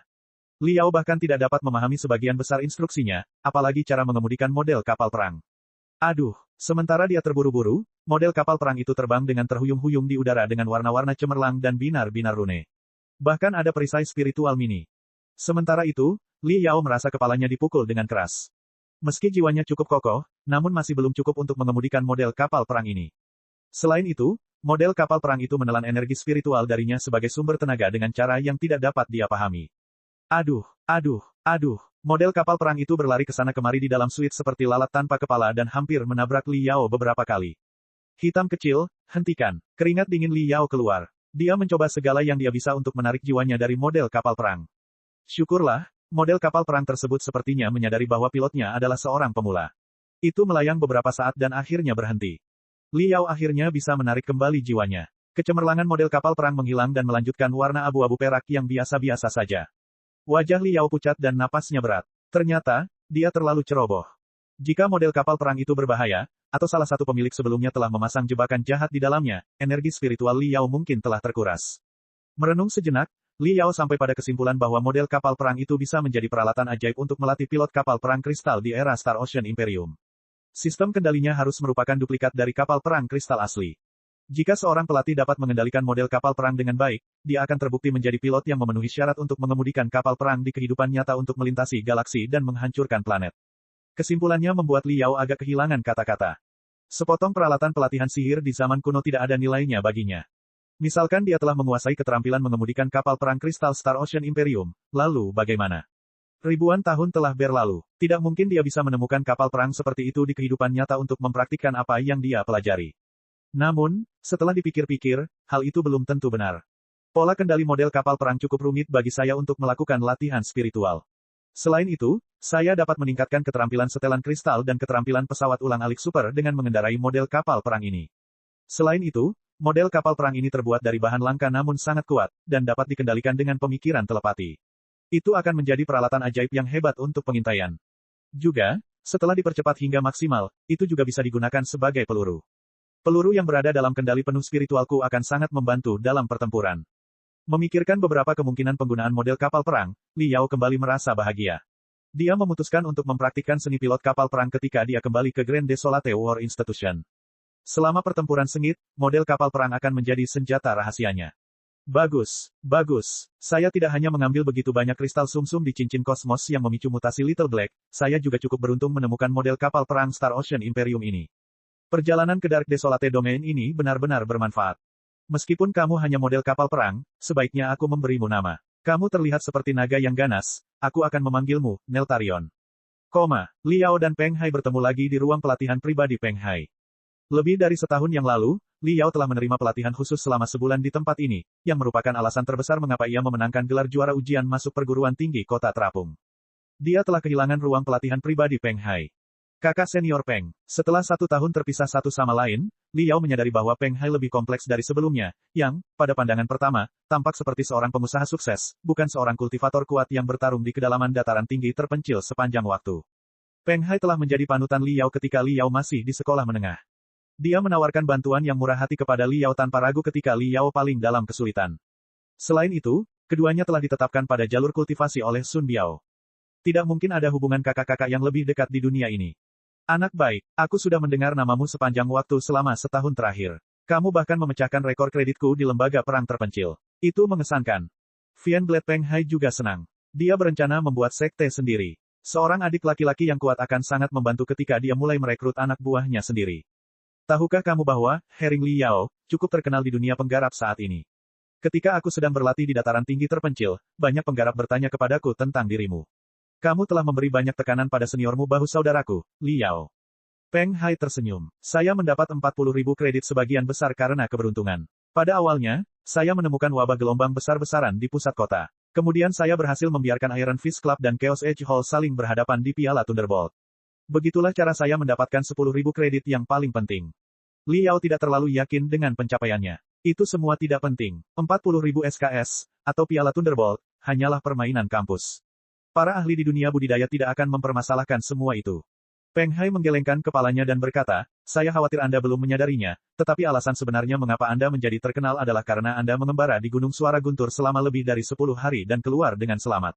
Semua orang di dunia budidaya tahu tempat seperti apa Gunung Suara Gemuruh itu. Bahkan banyak ahli tahap dasar bangunan telah masuk ke dalam dan tidak pernah terlihat lagi.